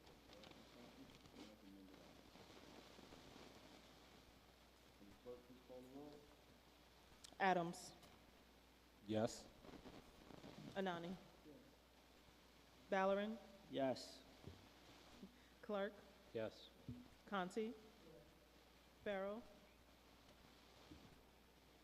Flynn, Yes. Frederick, Yes. Hoey, Yes. Johnson, Yes. Keegan, Yes. Kimbrough, Yes.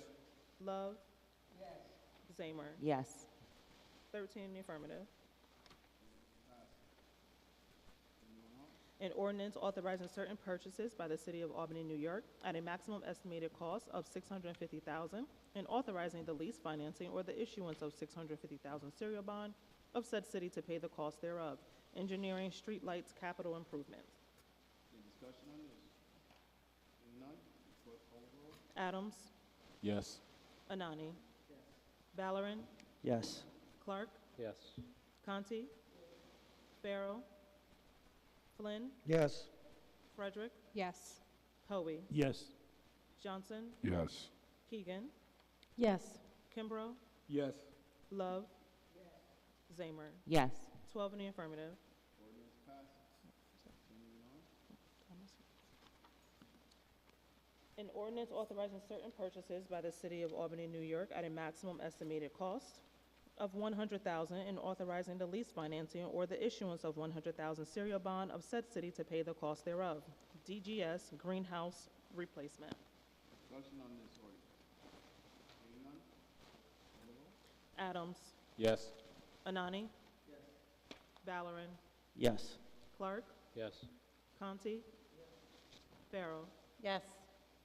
Flynn, Yes. Frederick, Yes. Hoey, Yes. Johnson, Yes. Keegan, Yes. Kimbrough, Yes. Love, Zamer. Yes. 14 in the affirmative.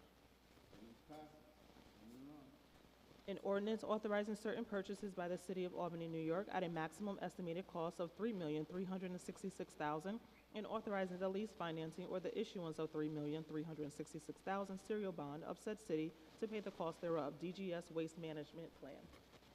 Any discussion? Adams, Yes. Anani, Yes. Valorant, Yes. Clark, Yes. Conti, Farrow, Yes. Flynn, Yes. Frederick, Yes. Hoey, Yes. Johnson, Yes. Keegan, Yes. Kimbrough, Yes. Love, Zamer. Yes. 14 in the affirmative.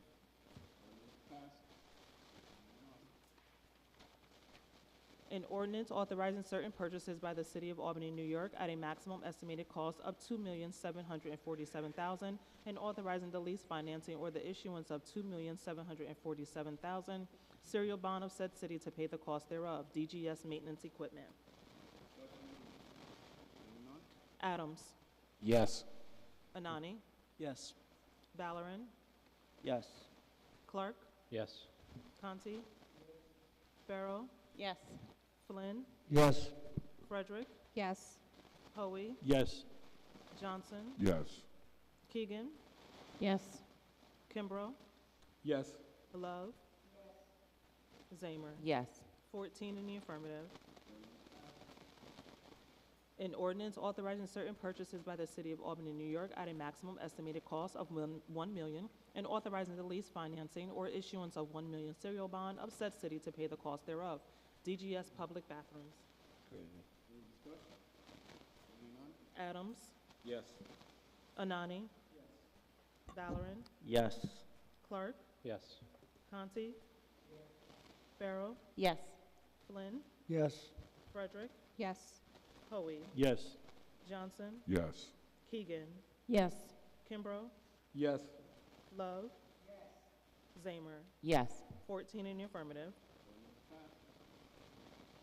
An ordinance authorizing certain purchases by the City of Albany, New York at a maximum estimated cost of $1,178,000 and authorizing the lease financing or the issuance of $1,178,000 serial bond of said city to pay the cost thereof. DGS Hudson River Gateways. Any discussion? Adams, Yes. Anani, Valorant, Yes. Clark, Yes. Conti, Farrow, Yes. Flynn, Yes. Frederick, Yes. Hoey, Yes. Johnson, Yes. Keegan, Yes. Kimbrough, Yes. Love, Zamer. Yes. 14 in the affirmative. Ordinance passes. An ordinance authorizing certain purchases by the City of Albany, New York at a maximum estimated cost of $500,000 and authorizing the lease financing or the issuance of $500,000 serial bond of said city to pay the cost thereof. DGS Security Fence Installation. Discussion? Adams, Yes. Anani, Valorant, Yes. Clark, Yes. Conti, Farrow, Yes. Flynn, Yes. Frederick, Yes. Hoey, Yes. Johnson, Yes. Keegan, Yes. Kimbrough, Yes. Love, Zamer. Yes. 14 in the affirmative. Ordinance passes. An ordinance authorizing certain purchases by the City of Albany, New York at a maximum estimated cost of $250,000 and authorizing the lease financing or the issuance of $250,000 serial bond of said city to pay the cost thereof. DGS Streetscapes and Park Fixtures. Any discussion on this ordinance? Adams, Yes. Anani, Valorant, Yes. Clark, Yes. Conti, Farrow, Yes. Flynn, Yes. Frederick, Yes. Hoey, Yes. Johnson, Yes. Keegan, Yes. Kimbrough, Yes. Love, Zamer. Yes. 14 in the affirmative. Ordinance passes. An ordinance authorizing certain purchases by the City of Albany, New York at a maximum estimated cost of $340,000 and authorizing the lease financing or the issuance of $340,000 serial bond of said city to pay the cost thereof. DGS equipment and fixtures. Discussion on this ordinance? Ms. Bell? I just wanted to note that we are halfway through. Adams. Yes. Anani. Valorem. Yes. Conti. Oh, excuse me, Clark. Yes. Conti. Farrell. Yes. Flynn. Yes. Frederick. Yes. Hoey. Yes. Johnson. Yes. Keegan. Yes. Kimbrough. Yes. Love. Zamer. Yes. 14 in the affirmative. Ordinance passes. An ordinance authorizing certain purchases by the City of Albany, New York at a maximum estimated cost of $450,000 and authorizing the lease financing or issuance of $450,000 serial bond of said city to pay the cost thereof. DGS Capitol Hills Rehabilitation and Improvements. Seeing none? Adams. Yes. Anani. Valorem. Yes. Clark. Yes. Conti. Farrell. Yes. Frederick. Flynn, co-sponsor. Flynn, I am so sorry. Flynn. Thank you, co-sponsor. Flynn. Yes, co-sponsor. Frederick. Yes. Hoey. Yes. Johnson. Yes. Keegan.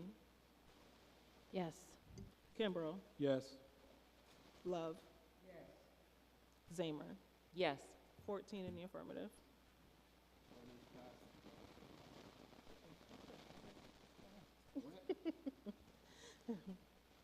An ordinance authorizing certain purchases by the City of Albany, New York at a maximum estimated cost of $300,000 and authorizing the lease financing or the issuance of $300,000 serial bond of said city to pay the cost thereof. DGS storage sheds. Discussion on this? Seeing none? Adams. Yes. Anani. Valorem. Yes. Clark. Yes. Conti. Farrell. Yes.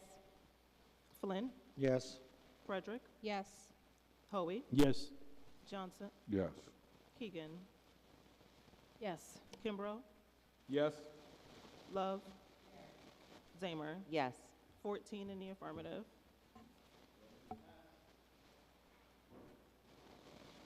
An ordinance authorizing certain purchases by the City of Albany, New York at a maximum estimated cost of $1 million and authorizing the lease financing or the issuance of $1 million serial bond of said city to pay the cost thereof. Engineering, ADA compliance. Discussion on this ordinance? Seeing none? Adams. Yes. Anani. Valorem. Yes. Clark. Yes. Conti. Farrell. Yes. Flynn. Yes. Frederick. Yes. Hoey. Yes. Johnson. Yes. Keegan. Yes, co-sponsor, please. Kimbrough. Yes. Love. Zamer. Yes. 14 in the affirmative. An ordinance authorizing certain purchases by the City of Albany, New York at a maximum estimated cost of $600,000 and authorizing the lease financing or the issuance of $600,000 serial bond of said city to pay the cost thereof. Engineering, sidewalk reconstruction. Discussion on this ordinance? Adams. Yes, co-sponsored. Anani. Valorem. Yes. Clark. Yes. Conti. Farrell. Yes. Flynn. Yes. Frederick. Yes. Hoey. Yes. Johnson. Yes. Keegan. Yes. Kimbrough. Yes. Love. Zamer. Yes. 13 in the affirmative. Oh, excuse me, 14 in the affirmative. An ordinance authorizing certain purchases by the City of Albany, New York at a maximum estimated cost of $5 million and authorizing the lease financing or the issuance of $5 million serial bond of said city to pay the cost thereof. Engineering, street reconstruction. Discussion on this ordinance? Seeing none? Adams. Yes, co-sponsored. Anani. Valorem. Yes. Clark. Yes. Conti. Farrell. Yes. Flynn. Yes. Frederick. Yes. Hoey. Yes. Johnson. Yes. Keegan. Yes. Kimbrough. Yes. Love. Zamer. Yes. 12 in the affirmative. Ordinance passes. An ordinance authorizing certain purchases by the City of Albany, New York at a maximum estimated cost of $3,210,000 and authorizing the lease financing or the issuance of $3,210,000 serial bond of said city to pay the cost thereof. DGS Solid Waste Vehicles and Equipment.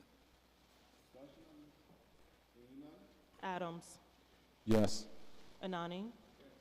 Valorem. Yes. Clark. Yes. Conti. Farrell. Yes. Flynn. Yes. Frederick. Yes. Hoey. Yes. Johnson. Yes. Keegan. Yes. Kimbrough. Yes. Love. Zamer. Yes. 14 in the affirmative. An ordinance authorizing certain purchases by the City of Albany, New York at a maximum estimated cost of $1,500,000 and authorizing the lease financing or the issuance of $1,500,000 serial bond of said city to pay the cost thereof. Information Technology Enterprise Resource Planning Systems. Adams. Yes. Anani. Valorem. Yes. Clark. Yes. Conti. Farrell. Yes. Flynn. Yes. Frederick. Yes. Hoey. Yes. Johnson. Yes. Keegan. Yes. Kimbrough. Yes. Love. Zamer. Yes. 14 in the affirmative. An ordinance authorizing certain purchases by the City of Albany, New York at a maximum estimated cost of $750,000 and authorizing the lease financing or the issuance of $750,000 serial bond of said city to pay the cost thereof. APD, Public Safety IT Systems. Adams. Yes. Anani. Valorem. Yes. Clark. Yes. Conti. Farrell. Yes. Flynn. Yes. Frederick. Yes. Hoey. Yes. Johnson. Yes. Keegan. Yes. Kimbrough. Yes. Co-sponsor, please. Love. Zamer. Yes. 14 in the affirmative.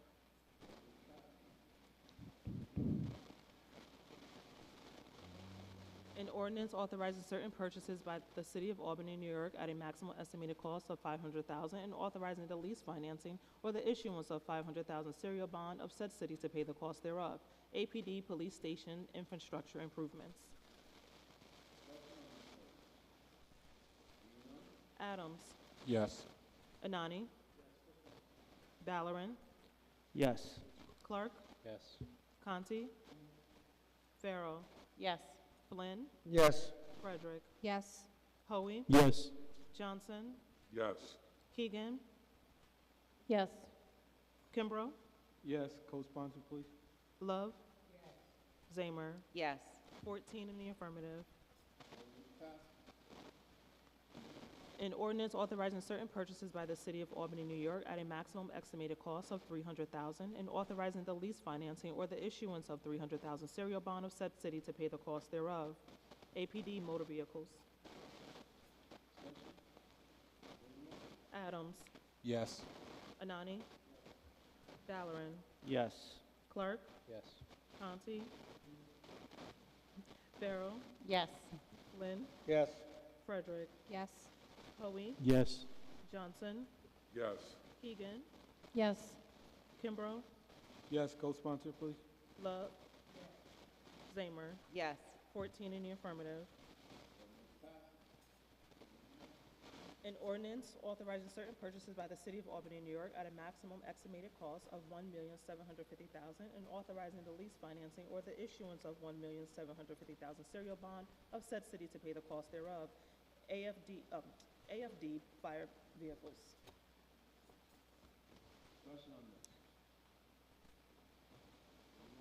Adams. Anani. Valorem. Yes. Clark. Yes. Conti. Farrell. Yes. Flynn. Yes, co-sponsor. Frederick. Yes. Hoey. Yes. Johnson. Yes. Keegan. Yes. Kimbrough. Yes. Co-sponsor, please. Love. Zamer. Yes. 14 in the affirmative. Ordinance passes. And right now, we'll take a 5-minute recess. We'll take a 5-minute recess and continue on. Thanks.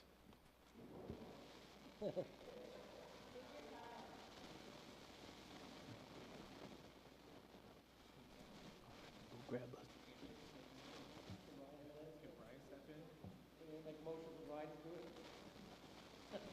President Pro Tem.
Okay, we will resume. The meeting.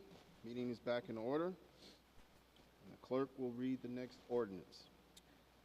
Ordinance 59-102-24, an ordinance authorizing certain purchases by the City of Albany, New York at a maximum estimated cost of $300,000 and authorizing the lease financing or the issuance of $300,000 serial bond of said city to pay the cost thereof.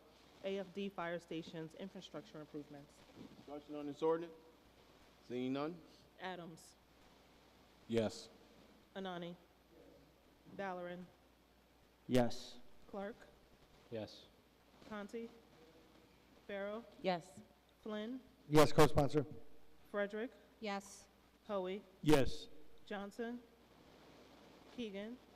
Yes. Kimbrough. Yes. Love. Zamer. Yes. 13 in the affirmative. Ordinance passes. Continuing on. An ordinance amending ordinance number 66-10223, which authorizes certain purchases by the City of Albany, New York, at a maximum estimated cost of $10 million, and authorizing the lease financing or the issuance of $12 million serial bond of said city to pay the cost thereof.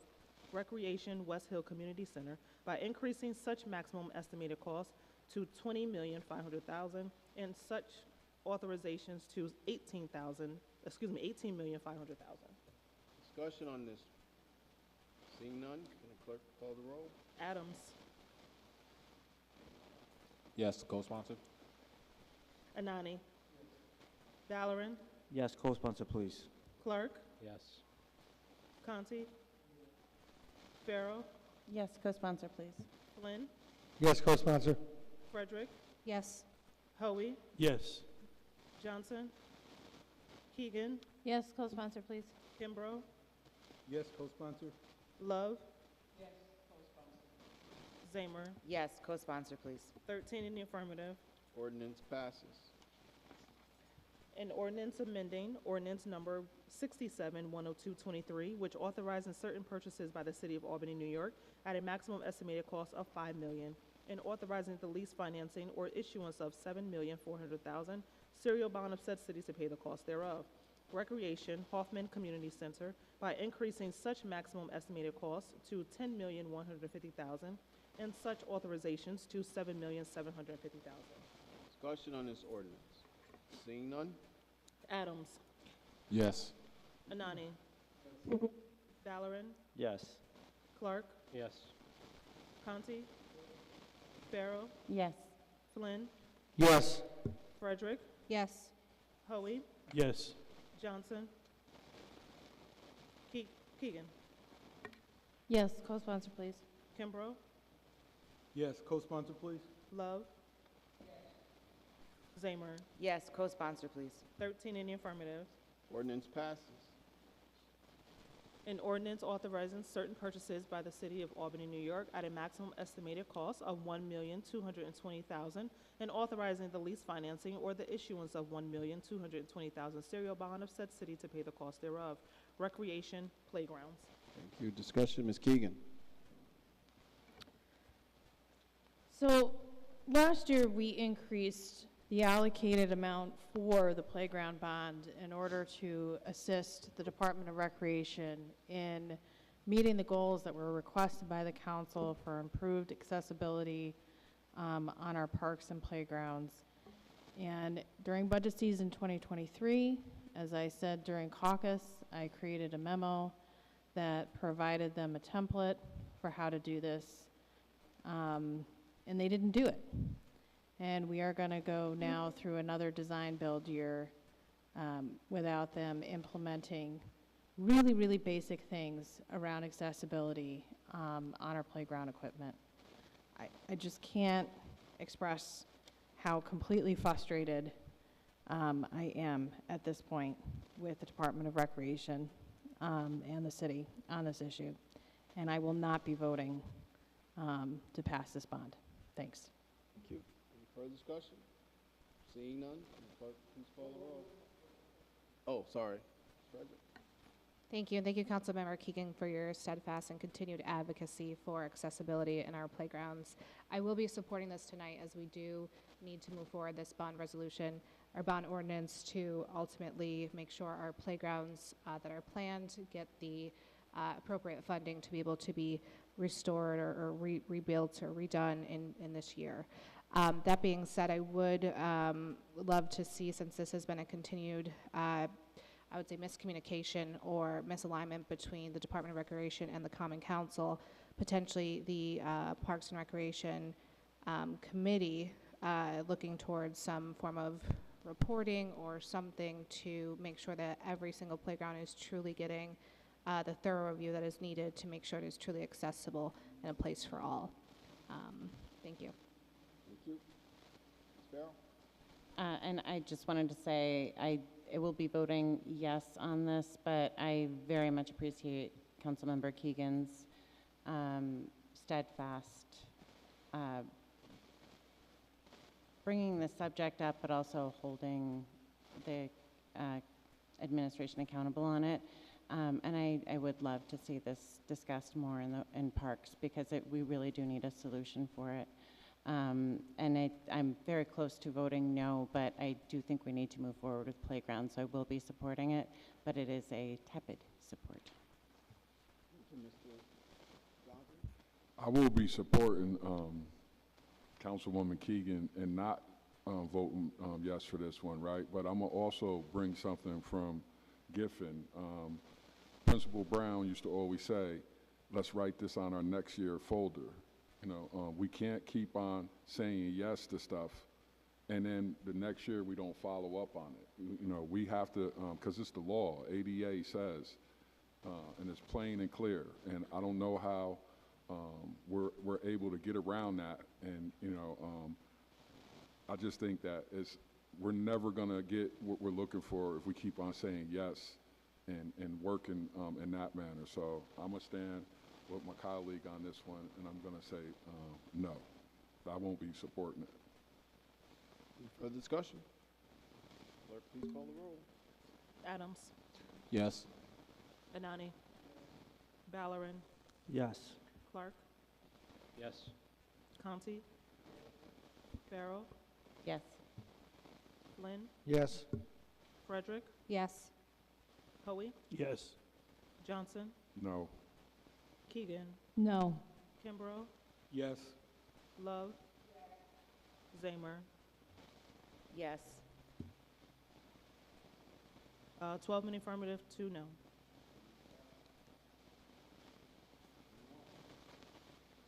An ordinance authorizing certain purchases by the City of Albany, New York at a maximum estimated cost of $390,000 and authorizing the lease financing or the issuance of $390,000 serial bond of said city to pay the cost thereof.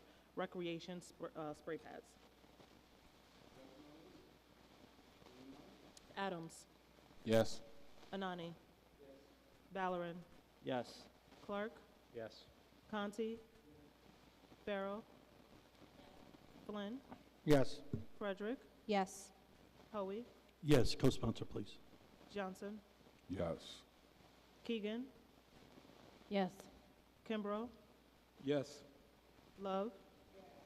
Zamer. Yes. 14 in the affirmative. Ordinance passes. Continue on. I think there's one more. One more. An ordinance authorizing certain purchases by the City of Albany, New York at a maximum estimated cost of $150,000 and authorizing the lease financing or the issuance of $150,000 serial bond of said city to pay the cost thereof. Recreation maintenance equipment. Any discussion on this? Seeing none, can the clerk please call the roll? Adams. Yes. Anani. Ballerin. Yes. Clark. Yes. Conti. Farrell. Yes. Flynn. Yes. Frederick. Yes. Hoey. Yes. Johnson. Keegan. Yes. Kimbrough. Yes. Love. Zamer. Yes. 14 in the affirmative. Ordinance passes, and that completes this year's bonding ordinances. Thank you. Thank you. Mr. Kimbrough? Hold the- Thank you, sir. Rest of the ordinances on the agenda are held. Thank you. Moving on to resolutions introduced. Mr. Kimbrough? Thank you, Mr. President. I noticed Resolution 7/2125R and ask for its passage. Can the clerk please read the resolution? A resolution of the Common Council appointing Demetra Brown as a marriage officer. Discussion on this. Seeing none, can the clerk please call the roll? Adams. Yes, co-sponsor. Anani. Yes, co-sponsor. Ballerin. Yes, co-sponsor. Clark. Yes. Conti. Farrell, Yes, co-sponsor, please. Flynn, Yes. Frederick, Yes, co-sponsor, please. Hoey, Yes, co-sponsor, please. Johnson, Yes, co-sponsor, please. Keegan, Yes, co-sponsor, please. Kimbrough, Yes. Love, Zamer, Yes, co-sponsor. 14 in the affirmative. Resolution passes. Continuing on, Mr. Kimbrough. Yes, thank you, Mr. President. I notice Resolution 8/2125R and ask for its passage. Thank you. Can the clerk please read the resolution? A resolution of the Common Council celebrating Lunar New Year and recognizing its cultural and historical significance. Discussion on this, Mr. Kimbrough? Yes, Mr. President, thank you. I'm proud to introduce this resolution recognizing Lunar New Year and its deep cultural, historical, and social significance to the Asian American community in Albany and abroad. Lunar New Year is an occasion that has been celebrated for 1,000 years, bringing families, businesses, communities, in spiritual renewal, reflection, and optimism. It is more than just a celebration. It is a time of cultural preservation, community building, and economic vitality.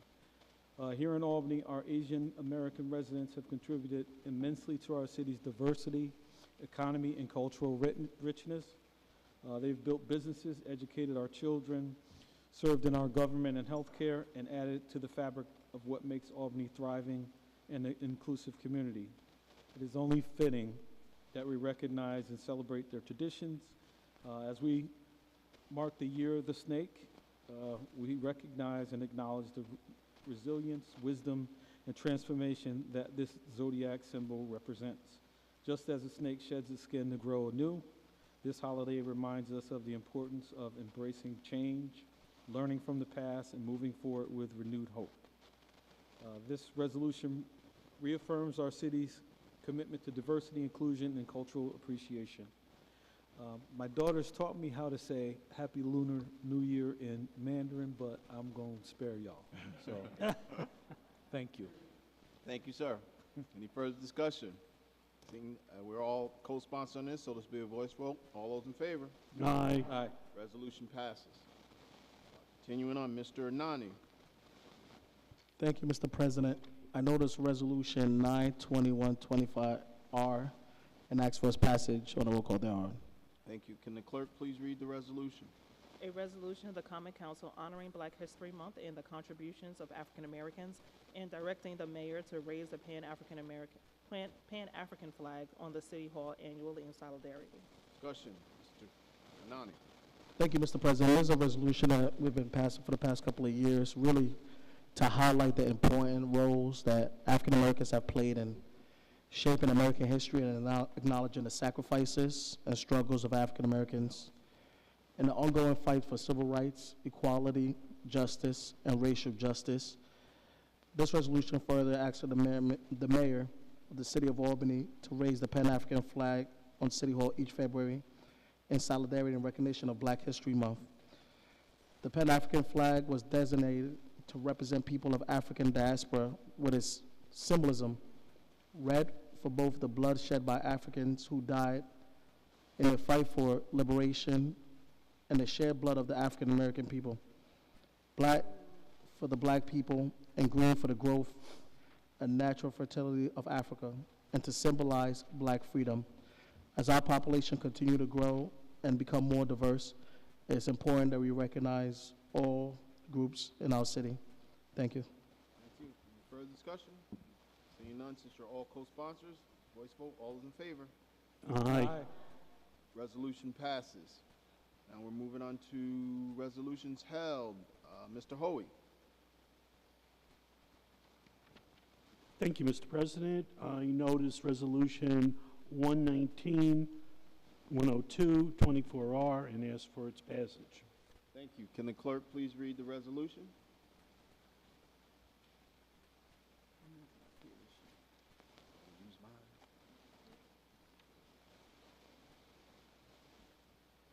A resolution of the Common Council appointing Emily Sowick as a member of the Community Police Review Board. Discussion on this resolution. Seeing none, can the clerk please call the roll? Adams. Yes. Anani. Yes. Ballerin. Yes. Clark, Yes. Conti, Farrell, Yes, co-sponsor, please. Flynn, Yes. Frederick, Yes, co-sponsor, please. Hoey, Yes. Johnson, Yes. Keegan, Yes. Kimbrough, Yes. Love, Zamer, Yes. 14 in the affirmative. Resolution passes. Mr. Kimbrough, that's all for resolutions. Yes, rest of the resolutions on the agenda are held. Any miscellaneous or unfinished business? Mr. Johnson and then Ms. Love. I'm gonna make this quick, but I have to say this because when I went to the Martin Luther King celebration, I was embarrassed. I felt away. I wanted to say something, and I want to say thank you to Mr. Ellis. I wish he was still here because he walked right up to me and he said, "I would have rather heard you spoke." And I said they wouldn't been ready for what I had to say because if I had to follow up all of the speakers, it's tough hearing people talk about Martin Luther King's dream and have the opportunity to make his dream come alive, and they do the opposite time after time. I think that I've gone to a number of celebrations for our people, and our people never get to speak. And I hope that we get it right. I hope that we can do a better job of that because it's important for our people to hear from our people when we are discussing people that are important to us. Just like it's important for any other nationality or culture for their people to be behind the mic. So when, sometimes you feel like you're wrong for feeling like that because of color, and anybody knows my story. My mother was a Irish American white woman, and my father was an African American black male. And so I look at things just for really what they are right in front of me.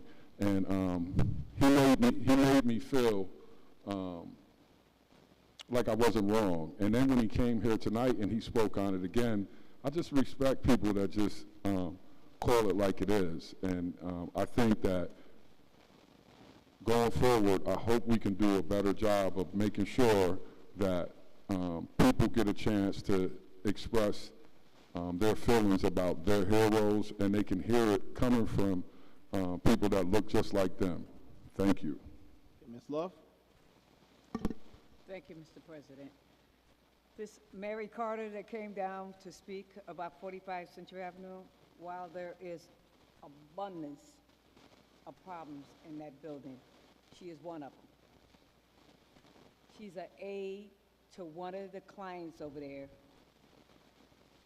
but she's a troublemaker. She sells cigarettes in the building. We get complaints, Mert and I get complaints about her all the time. Again, there's a lot of problems at 45.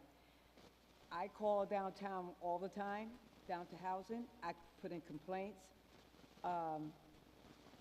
There's a lot of problems over there. It need to be dealt with, but I don't know how we're going to deal with it because nobody likes to listen to you. And that's a big problem. Like, we're doing something, but nothing is ever done. So 45 is a problem, but she's one of the problems. Thank you. Mr. Kimbrough, did I see your hand? Yes, I'd like to take this opportunity to appoint Mr. Conti to his committees. So, Council Operations and Ethics, the Council's Law Committee, and the Council's Parks and Recreation Committee. Surprise. Yeah. Okay. And don't forget, I guess Friday is our Black History Month celebration. As a reminder, 5:30. 5:30, yes. Okay. Yeah, I said the same thing. Yes. Mr. Kimbrough. Oh, Mr. Anani. Yeah, just want to remind everyone that our Black History Month celebration is this Friday at 5:30. Didn't I just say that? Just remind, say it again? Just said it. Oh, my Didn't bad. I just say that? Thank you. Mr. Kimbrough. Motion to adjourn. All those in favor? All those in favor? Aye. Aye. Meeting adjourned. No. I just said it. Why you gonna say it again? I got it. I got you, brother. You You were quiet today.